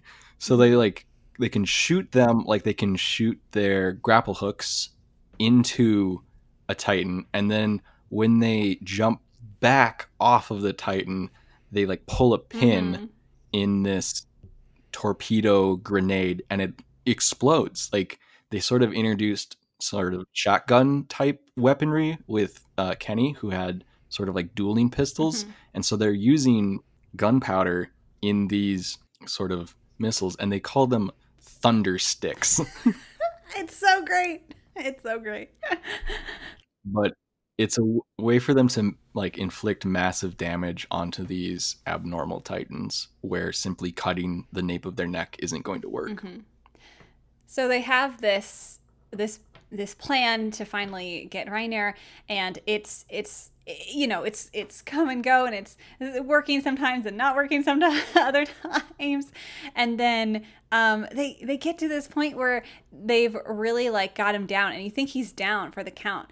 But Bertolt comes out and is like, I'm the Colossal Titan now, and no one can get near him because what the Colossal Titan can do is release steam, and that steam is just too hot for like for the scout regiment, and also just they can't even like get their odium gear to like attach to to him or get near.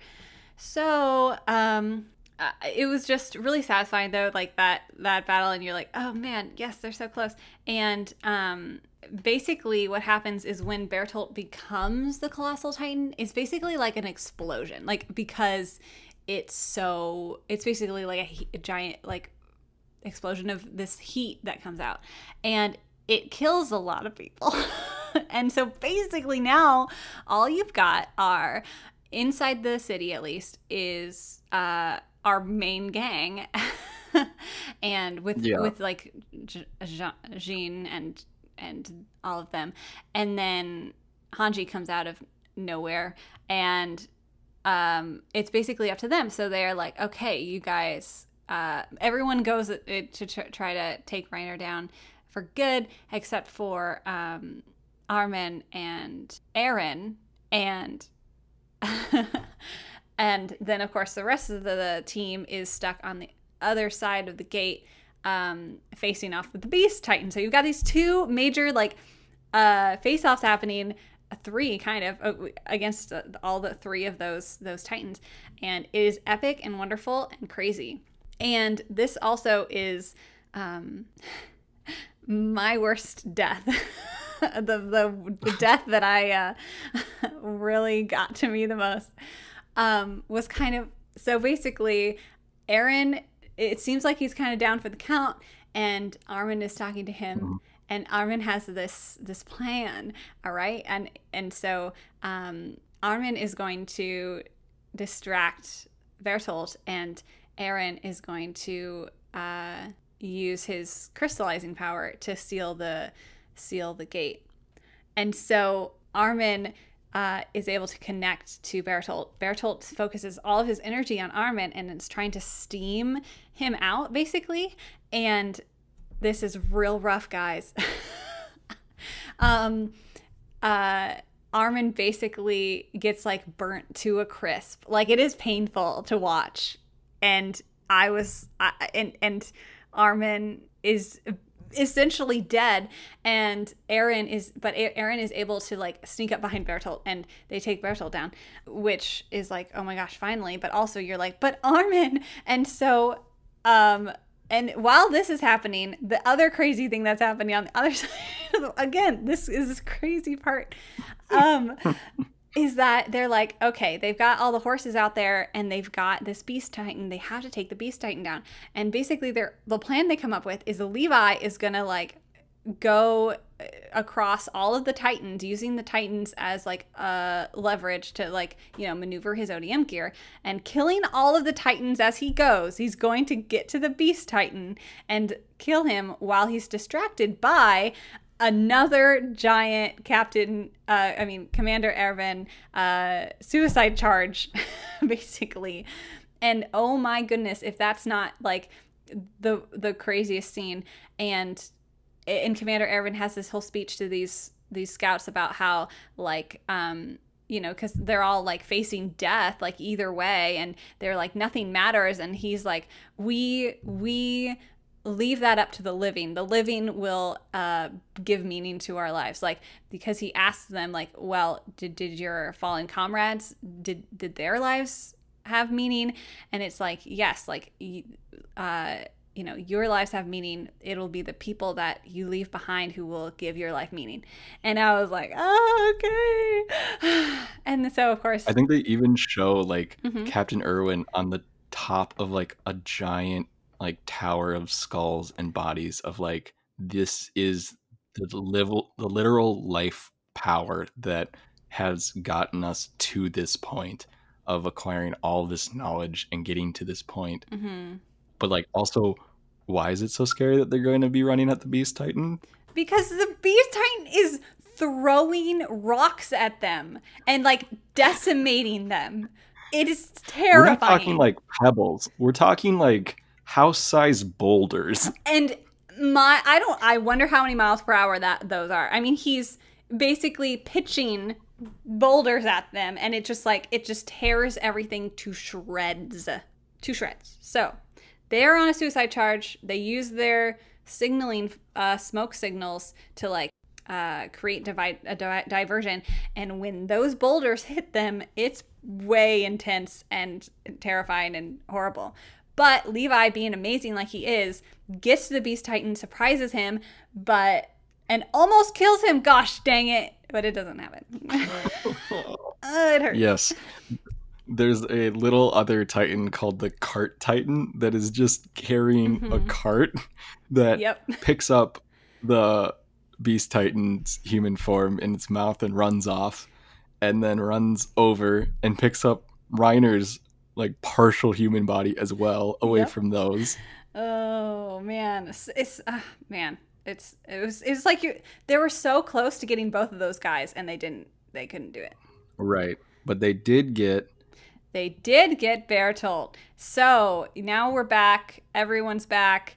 Armin is almost dead. He's not quite dead though, and well, they think he's dead. They think he's dead, and the only surviving members of the suicide charge are this one kid who was very cowardly, bringing back what's left of Commander Erwin. And so now they have Bertolt, they have the vial, and Levi has been tasked with being in charge of the Titan vial, and deciding who is going to be the Titan. Who is he going to give the vial to? Who is he going to save? Because everything has to be super, super intense. And before all this, we also find out Aaron's backstory a little bit, that his father basically would tell him about life outside the walls and things, and it was because of Aaron's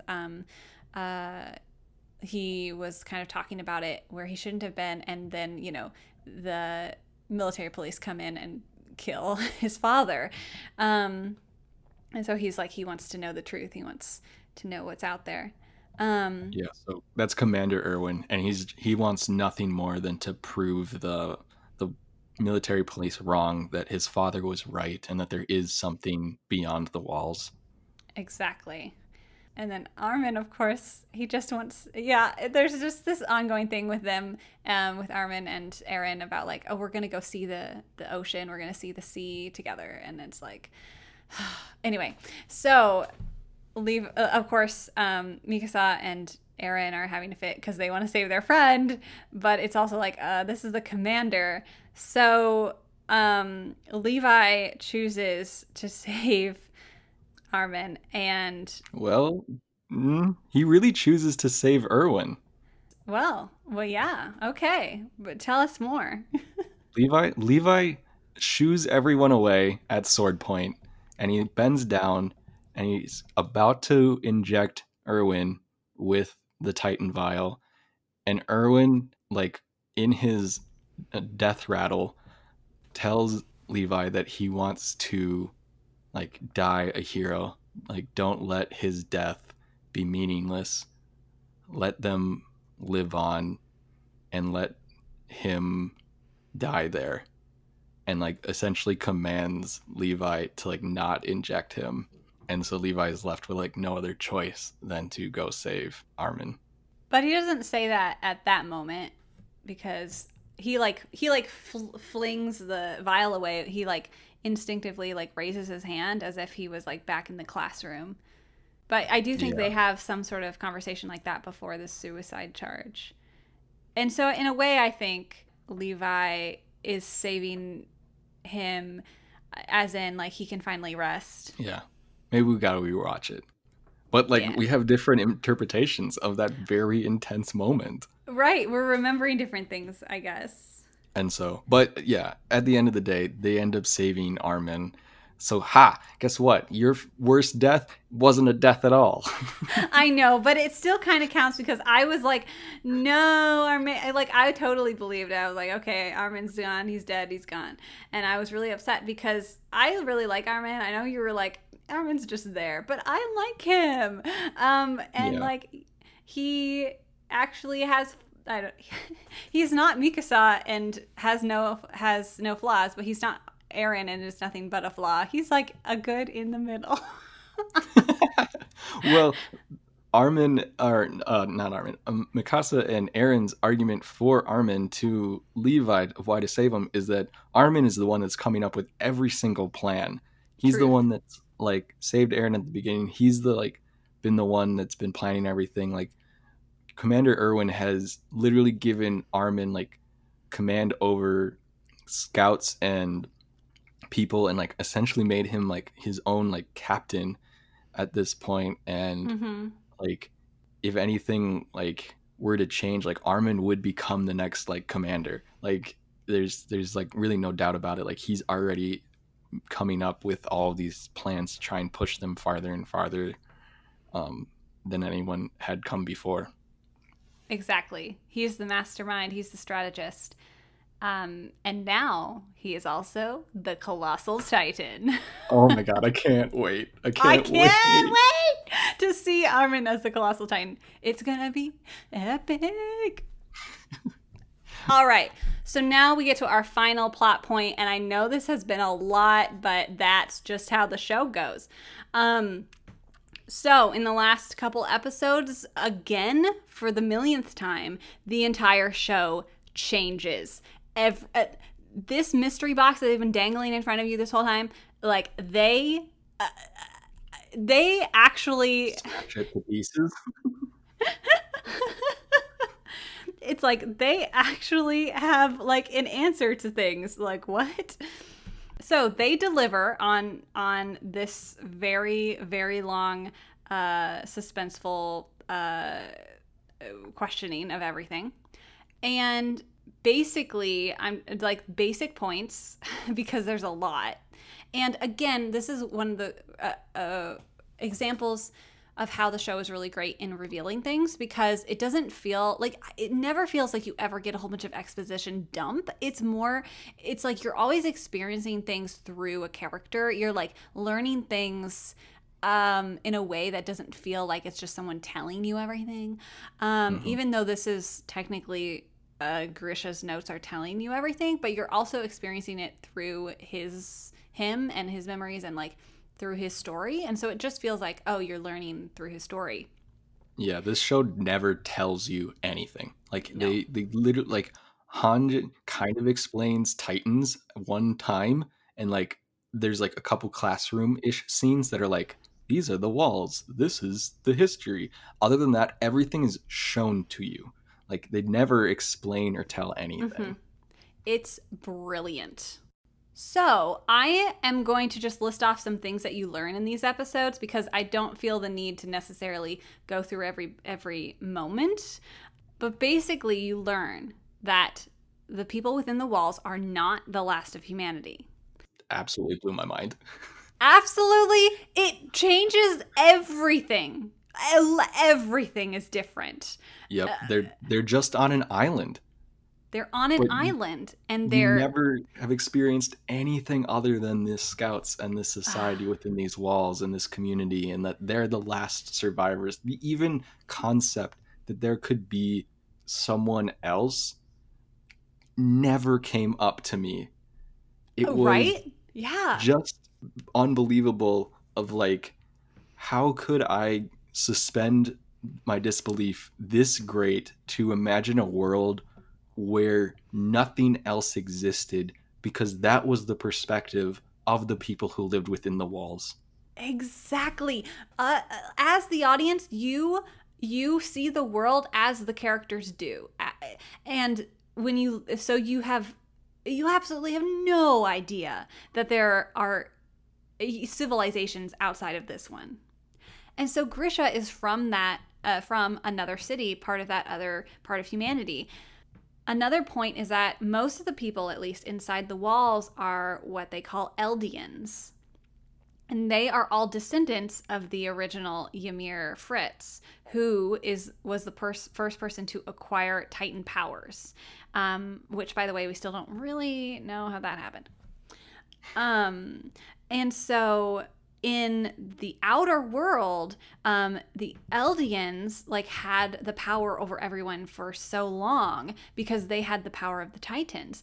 And so when the 145th Eldian king decided to hold away and build these walls and hide everyone and then erase everyone's memory, the rest of humanity was completely against the Eldians. And so you see Grisha grow up in a society where they are discriminated against and they are like monitored. It's basically like an internment camp.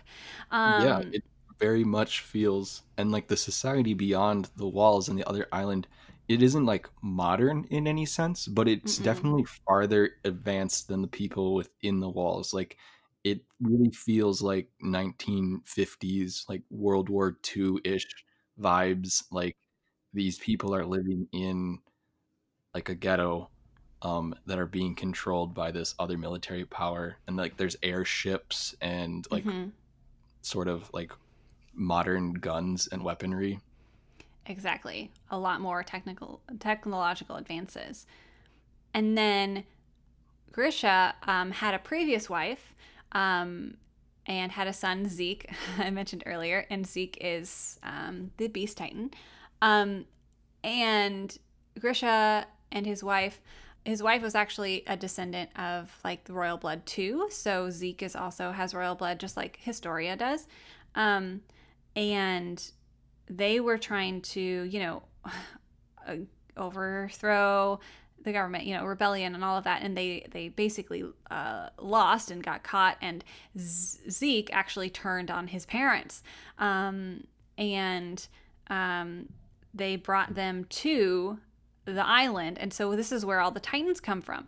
The currently, outer world powers that be send these Eldians there, turn them into Titans and just let them wander around, I guess.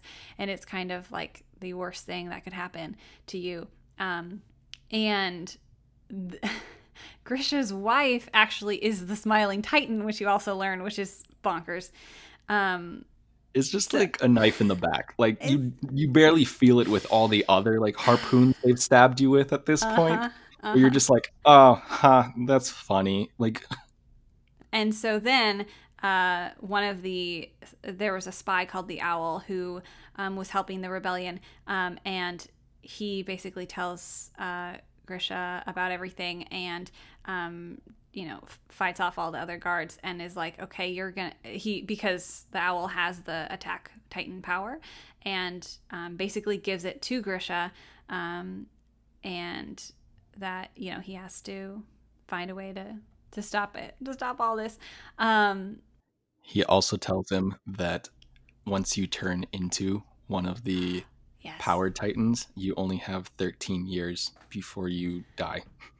Yep. So you either get eaten by someone else, or if you die after the 13 years, another Eldian somewhere will be born with that power. So basically Avatar: The Last Airbender.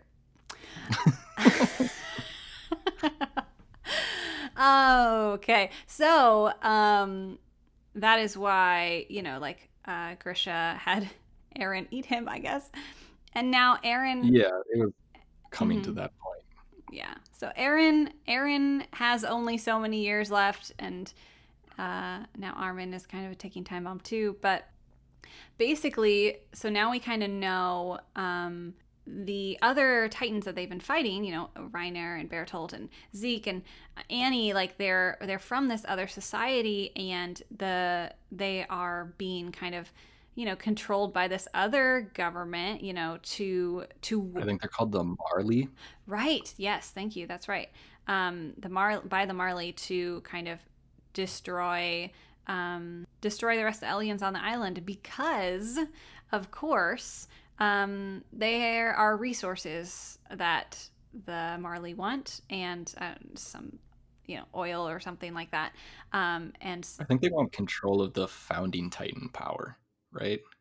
yeah, I think that's part of it too. I just know that at some point they definitely mention some resources on the island that they want, and so um, they wanted to. But yeah, the Marley want to have control over the Titan powers for themselves because, of course, that means you're basically unstoppable and can conquer everything. So I think that's most things. There's a lot, guys. There's a lot. This show is a lot, but it's good. It's good. Yeah. And then the last episode, everyone's back. They like reward the scouts that survived. There's like 8 of them. Mm-hmm. And they regroup. They get more scouts because there's just an endless amount of military people Right. for whatever reason. And they journey all the way to the edge of the island and they get to see the ocean. And it's what Armin and Aaron have always been looking for. Yeah. The endless salt sea with more salt in it than anywhere in the world. And it's beautiful and it's shining and they're splashing around in the water, and none of these people have ever seen the sea before. And in my rereading of the Wikipedia synopsis, they very pointedly showed that there's like a melancholy to it as well. Yeah. As Aaron looks out over the sea and understands that what he thought would be freedom for his people is yet another barrier with enemies on the other side. Exactly. And that leads, yeah, that moment of, he's just thinking, oh, well, if we kill them, will we finally be free? Like, again, like this endless cycle of violence and this just lack of freedom, and that same kind of anti-violence idea of like, just from the beginning with Armin and the bullies. And then you have the Eldian king who decided, you know what, I'm done with the violence. We're just going to hide away. And then, because it's kind of asking that question, like, it'll just keep going. It's just like this cycle. Well, if we want to just talk about how that cycle of violence, I thinking about this show later on, and especially after watching the actual season 4 trailer, which I think we'll talk about a little bit later, I really am worried about how this show romanticizes war. And I got really bad vibes, honestly, when they were telling the story of the Marley and the Eladins in sort of the ghettos, and it felt very like World War II, where the Eldian are these Jewish people and they're being persecuted because the world saw them or could turn them like into these monsters that are titans. And so like as you move through the show though as well, like the fighting the titans in the very beginning, like I had mentioned, like it feels justified and good, and then when you find out that the titans are humans, it's like, okay, but like they're still like trying to attack us. And then when it's humans versus humans, like it's just like it continually moves closer and closer to just man on man war, like in World War II, where they're just fighting for the fact of trying to just destroy each other. And you so easily start with this rhetoric of like, oh, they're villainous monsters, and slowly push the needle to they're just people. And like if season 4 is this war of just people versus people, like I really hope they handle it like with grace and can use it more of a like, I don't know if there's never really been a winner in this show, but like if they end it with just like Aaron like decimating other humans, like it would be so hurtful and not what we need, not the messages that I would like to be seeing in our media. Yes. And let's just go into season 4. Like, I agree. I'm kind of unsure what the final thesis statement will be on this narrative because, yeah, we just don't really know what direction it's going to go.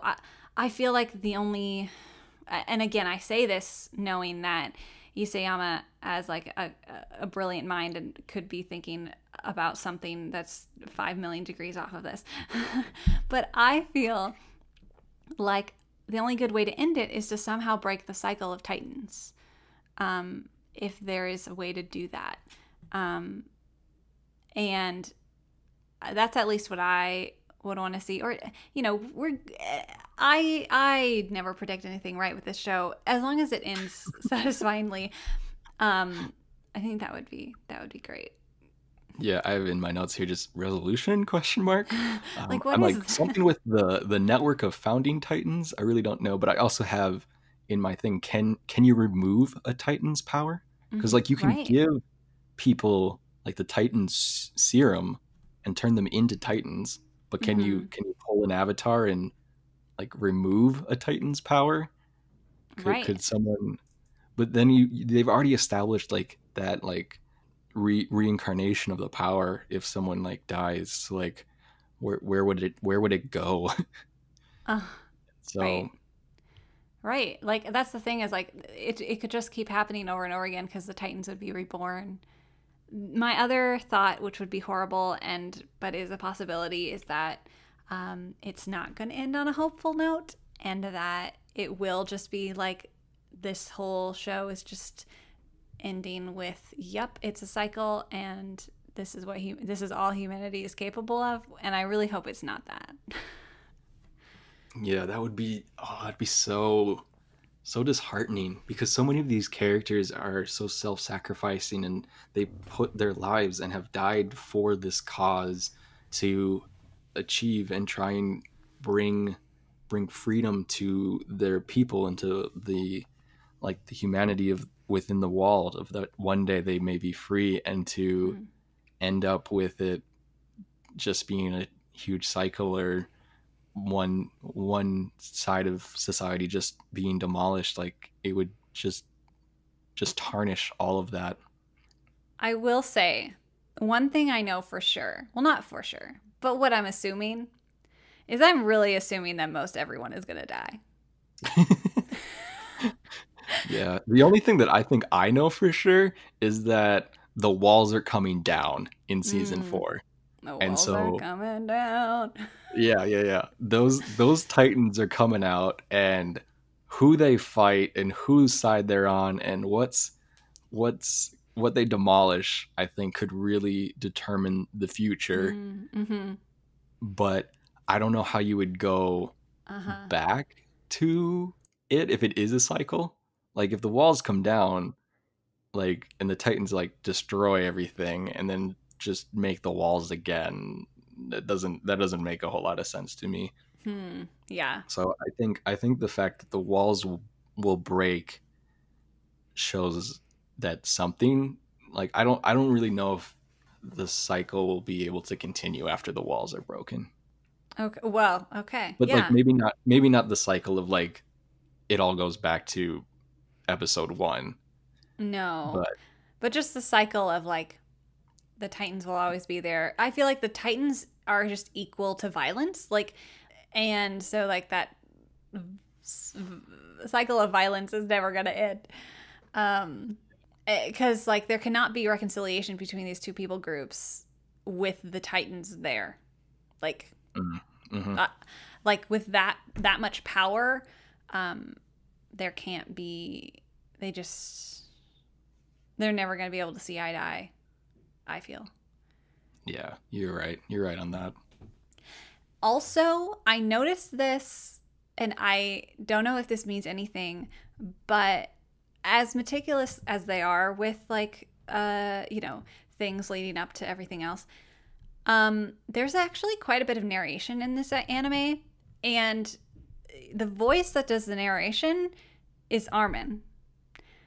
And to me, that equates to Aaron's probably going to die, because if he didn't, he would be narrating. And Armin might be one of the only people who lives. Oof. Just gonna throw that prediction out there. Right. But he's the colossal titan though. Like, how So is he gonna? he'll die eventually, but maybe Okay. he will get past the final battle at least. Right. Yeah. I'm pretty sure one of the big three has to die, and has to die spectacularly to somehow inspire one or the other to win the day. Like that's like the narrative arc that like makes sense of Mm-hmm. like this is what we've always seen before. But if this show has taught us anything, that they are willing to just rip down whatever we've seen before and say, Yeah. hey, guess what? That that that beautiful coach is now a pumpkin. Like Right. I mean, so many people die so unceremoniously, and it just is so raw. Um, Man, I would almost be disappointed if Aaron survives. Because I feel like that would be too perfect. Like, regardless of who else dies, like, I just don't see it. I just don't see it. Mm-mm. Yeah.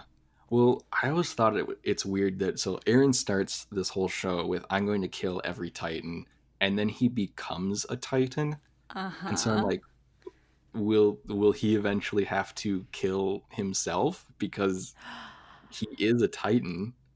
Like, how is he ever going to be Ooh. able to rectify staying alive? You know what I mean?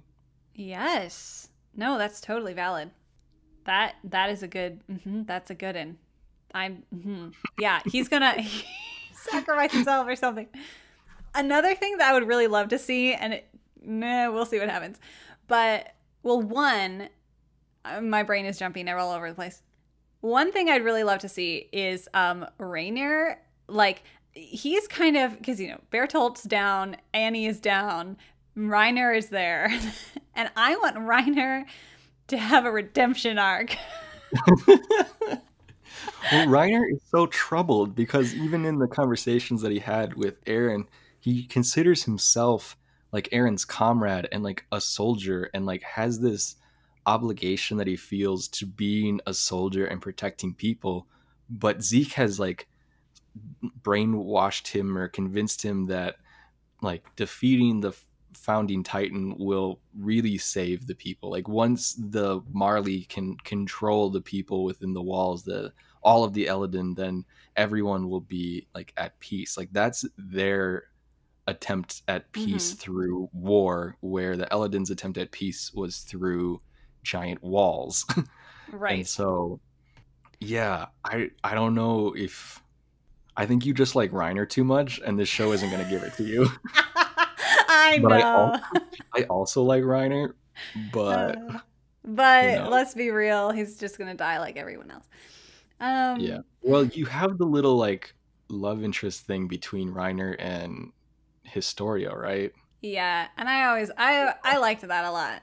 I don't know. All of the love interests seem so out of place in this show because Mm-hmm. of how hopeless and like devoid of like comedy or respite there is in this show, that like I think Mikasa and Eren relationship is honestly very weird at times.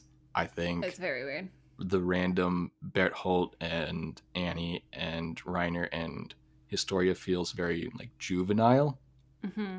because I maybe it's in there just to sort of remind you that like these people, these cadets are essentially children. Like they're just entering the army. Like they're 17 and 18 like ish years old.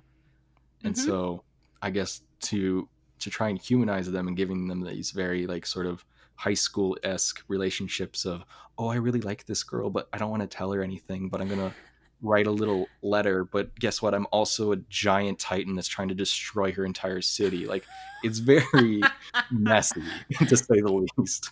Yes, it's definitely. This show isn't about the romantic relationships. No, No, no, not at all. not at all.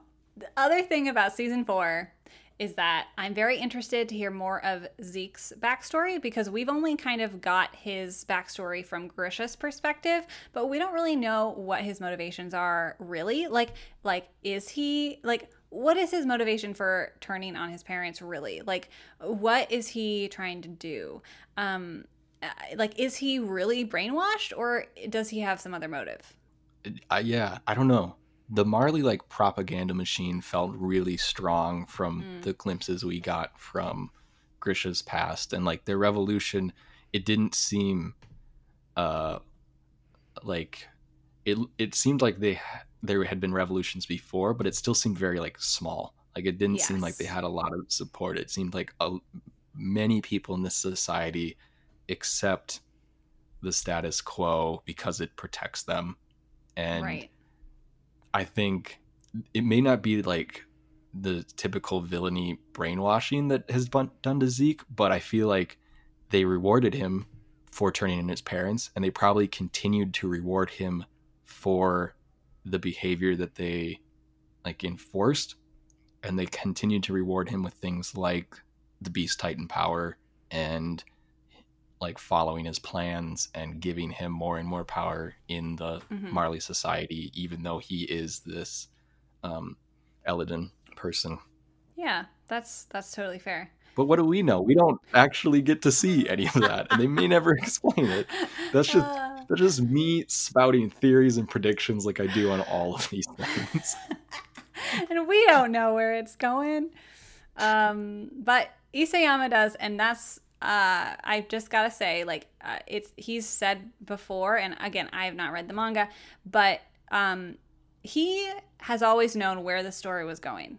And so I trust his story. I trust his plot. He clearly has, I mean, he has known from the beginning a lot of things because he has left trails, breadcrumbs all over the place. It's just we cannot see it until things are revealed.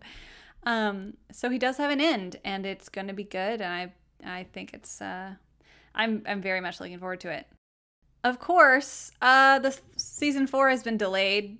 Probably, at least as of this recording, I don't think it's been officially announced, but it's kind of assumed at this point that it's going to be delayed till next year. And that's a bummer because, man, this season, this fall anime season was going to be a killer. And now all of the shows that I've been looking forward to are being postponed. That's okay. That's okay. So sad. So sad. You know, we can wait. It's all right. The manga began running in 2009, and then, you know, is only just nearing the end. So that's like over a decade. That's crazy. I should look right now, actually, at manga sales because I feel like It's one of the best sellers. yeah. So Attack on Titan is number 13 on the highest selling mangas. So pretty dang good. And I know, you know what? There's another list. It's fun to look at yearly because that often gives you a little bit different perspective versus the overall numbers, you know, because yearly is more like what's popular right now. Mm-hmm. Attack on Titan for 2019 is number 7 in the list of best-selling manga. So it's up there. It is up there for sure. I want to talk a little bit too about like when the anime came out specifically. It was 2013, and it was definitely influential in I think gaining more traction to streaming services like Crunchyroll in the US especially, or just, you know, outside of Japan. Obviously in Japan it was a big deal too, but I only know more about the culture in America, of course. And like the year before, and I hate to even mention it on this podcast, you know how I feel about it, Sword Art Online is kind of set as a huge milestone for anime in the West. It really, really, regardless of how people feel about it, is, and regardless of how I feel about it, was a milestone and was a huge piece of getting anime more popularized and getting viewers on those streaming platforms. And so then we've got Attack on Titan coming in and just completely overtook the anime community, like I said.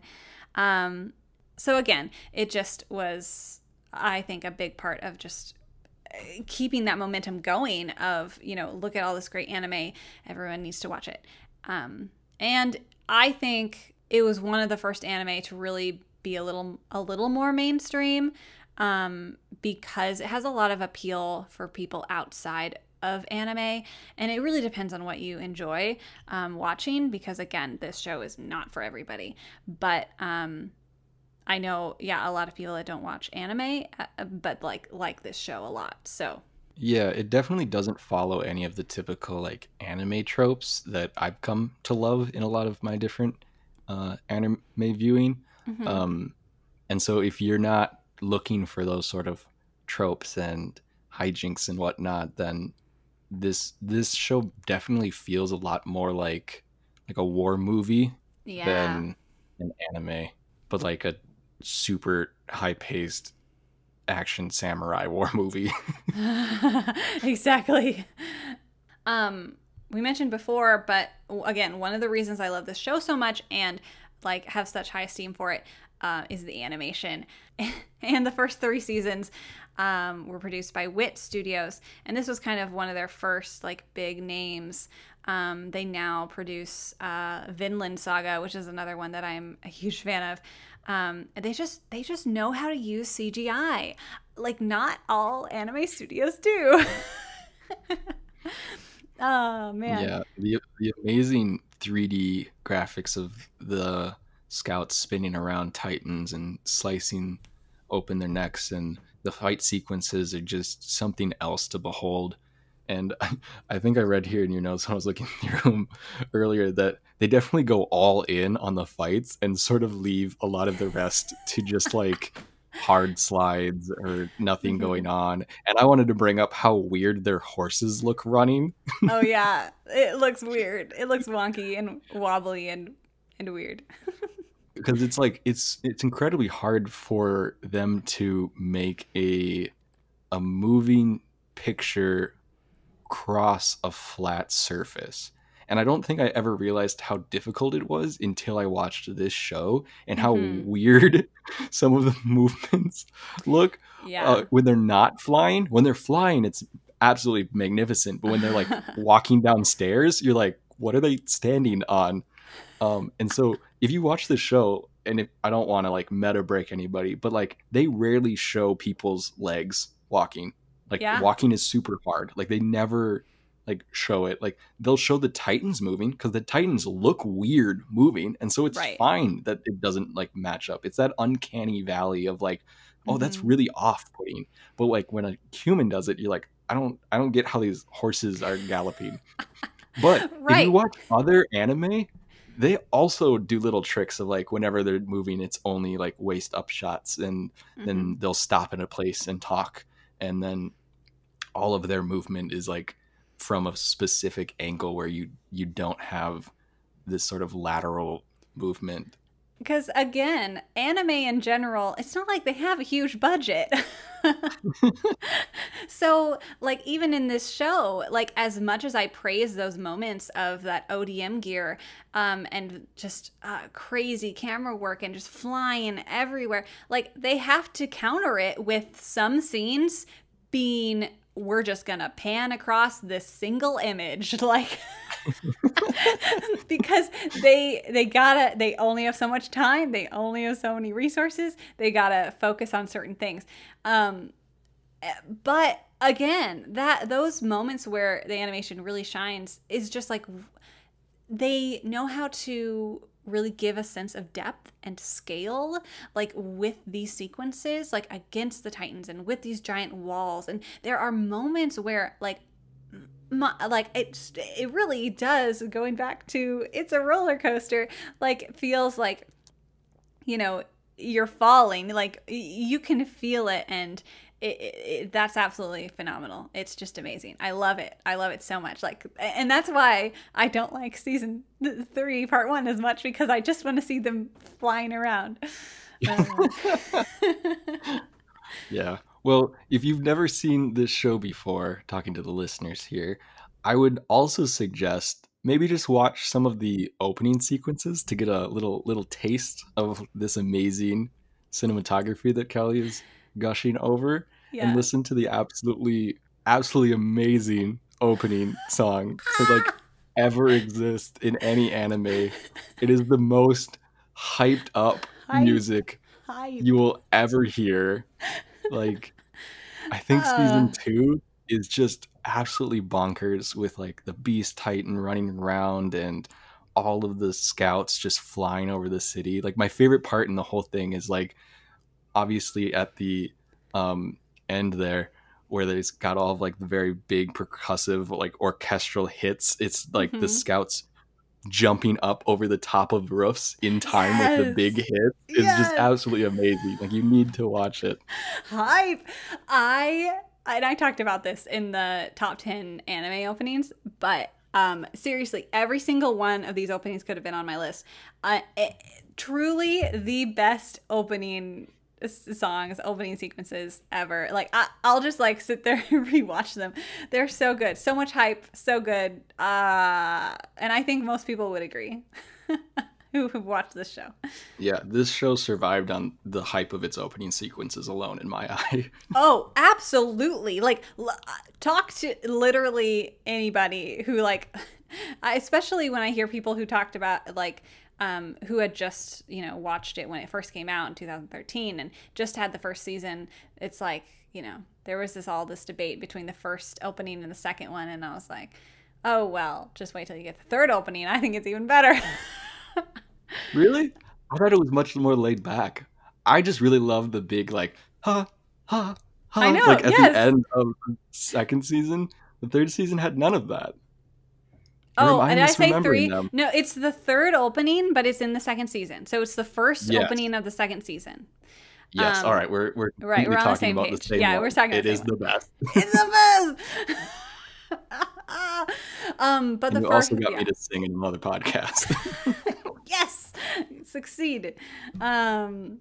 Anyway, so yeah, goodness, if anything, watch it for this production quality in those moments. Like, they're definitely the stars of the show, that animation. However, we should also mention Season 4 is being produced by MAPPA instead. So Wit is not going to be involved in the fourth season, which is a little weird because, you're used to this production, and now it's going to be different. But as far as the trailer is concerned, I think it looks good. It looks fine. I mean, MAPPA has done In This Corner of the World, Yuri on Ice, God of High School, which is coming out right now. So, and God of High School, those fight scenes are epic. So I have faith in them. I do. Sounds good to me. Great. Man, we just went through so much information, and I hope everyone's doing okay. Yeah, we're a bit tired over here. Yeah. So, let us know, like, what do you think is going to happen in season 4? Have you even watched the show? What did you think? Was it too gory for you?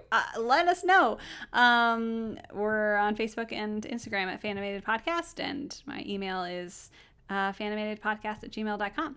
Love to hear from you and what your thoughts are, and if Levi really is the best character. Who would argue against Levi being the best character, Kelly? Those that think Mikasa is the best character, and I would disagree. If you had to choose, who would you choose? They're like the same character to They're me, though, not Kelly. the same character. No. Oh my goodness. Okay, no. Mikasa is so. Okay, guys. She is so unhealthily like addicted to Aaron in the weirdest way. Like, she needs to calm down. Like, okay, you're gonna love this. Okay, I don't know if you know, and I don't think you do. There's a spin-off series called Attack on Titan, like Junior High or something. What? Is this legit? This is legit. Okay, it is basically the story of Attack on Titan, but as if it was more of like a high school anime where they go. It's so good. It's Are so. there Titans? Yes. Okay, so basically they go to the school where the Titans are like, they go to the Titan school and the humans go to the human school. And the Titans, instead of eating people, they steal everyone's lunches. So they're just like classroom bullies? Yes. And so they'll come and steal their lunches, and Aaron is like, you stole my lunch. And gets really mad about it. They basically take all of these characters and their defining traits and turn it up like 10,000 notches. How do you, they're already turned up to like 13. How do you get higher? You would think. And so it's so perfect because it encapsulates how I feel about Mikasa so well, because she in this show like literally does not leave Aaron's side. And there's one episode where they're having, a PE day or whatever, and Mikasa like Aaron's not there, and Mikasa is like not participating, not doing anything, and then Aaron comes back and suddenly she like dominates. It's like she needs to be around Aaron to do anything. If you have not watched Attack on Titan Junior High, please do yourself a favor, give yourself a good laugh. Like, oh man, it is instead of like, okay, they have ODM gear, but guess what they use it for? What, Kelly? It's used to clean the windows of the high school. So everyone in the gang like joins the window cleaning club or whatever. Is it super dramatic window cleaning, or is it just like mundane? No, it's super mundane. Oh man. Okay. No, but it's great. It's great. And so then of course the Titans come and like spray paint the walls outside the school, and so they're like, we're gonna clean the walls. All right. Well, for anyone that thought that Attack on Titan was too violent, you can go watch the junior version. Yes. Oh man, it's so brilliant. I'm gonna go watch it again because just need some laughs, some good laughs. Anyway, we've talked a lot about Attack on Titan. I hope everyone loves Attack on Titan as much as we do, and are excited for season 4, final season. Here we go. Well, thank you so much, Nathan, for joining me. This was awesome, and I look forward to trying to edit this. Thank you, Kelly. Good luck on that. Thank you. And we will definitely talk about season 4 when it comes out eventually. Sounds like a plan.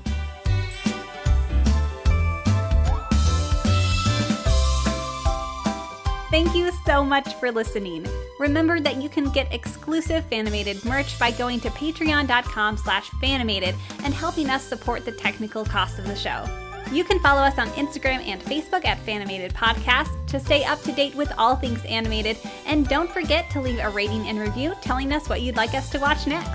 The music is provided by Purple Planet Music, and the art is done by myself. You can find me on Instagram at CandorDrop. Thank you to Nathan for joining me today, and we will talk at you later this week. In the meantime, stay tuned and stay animated.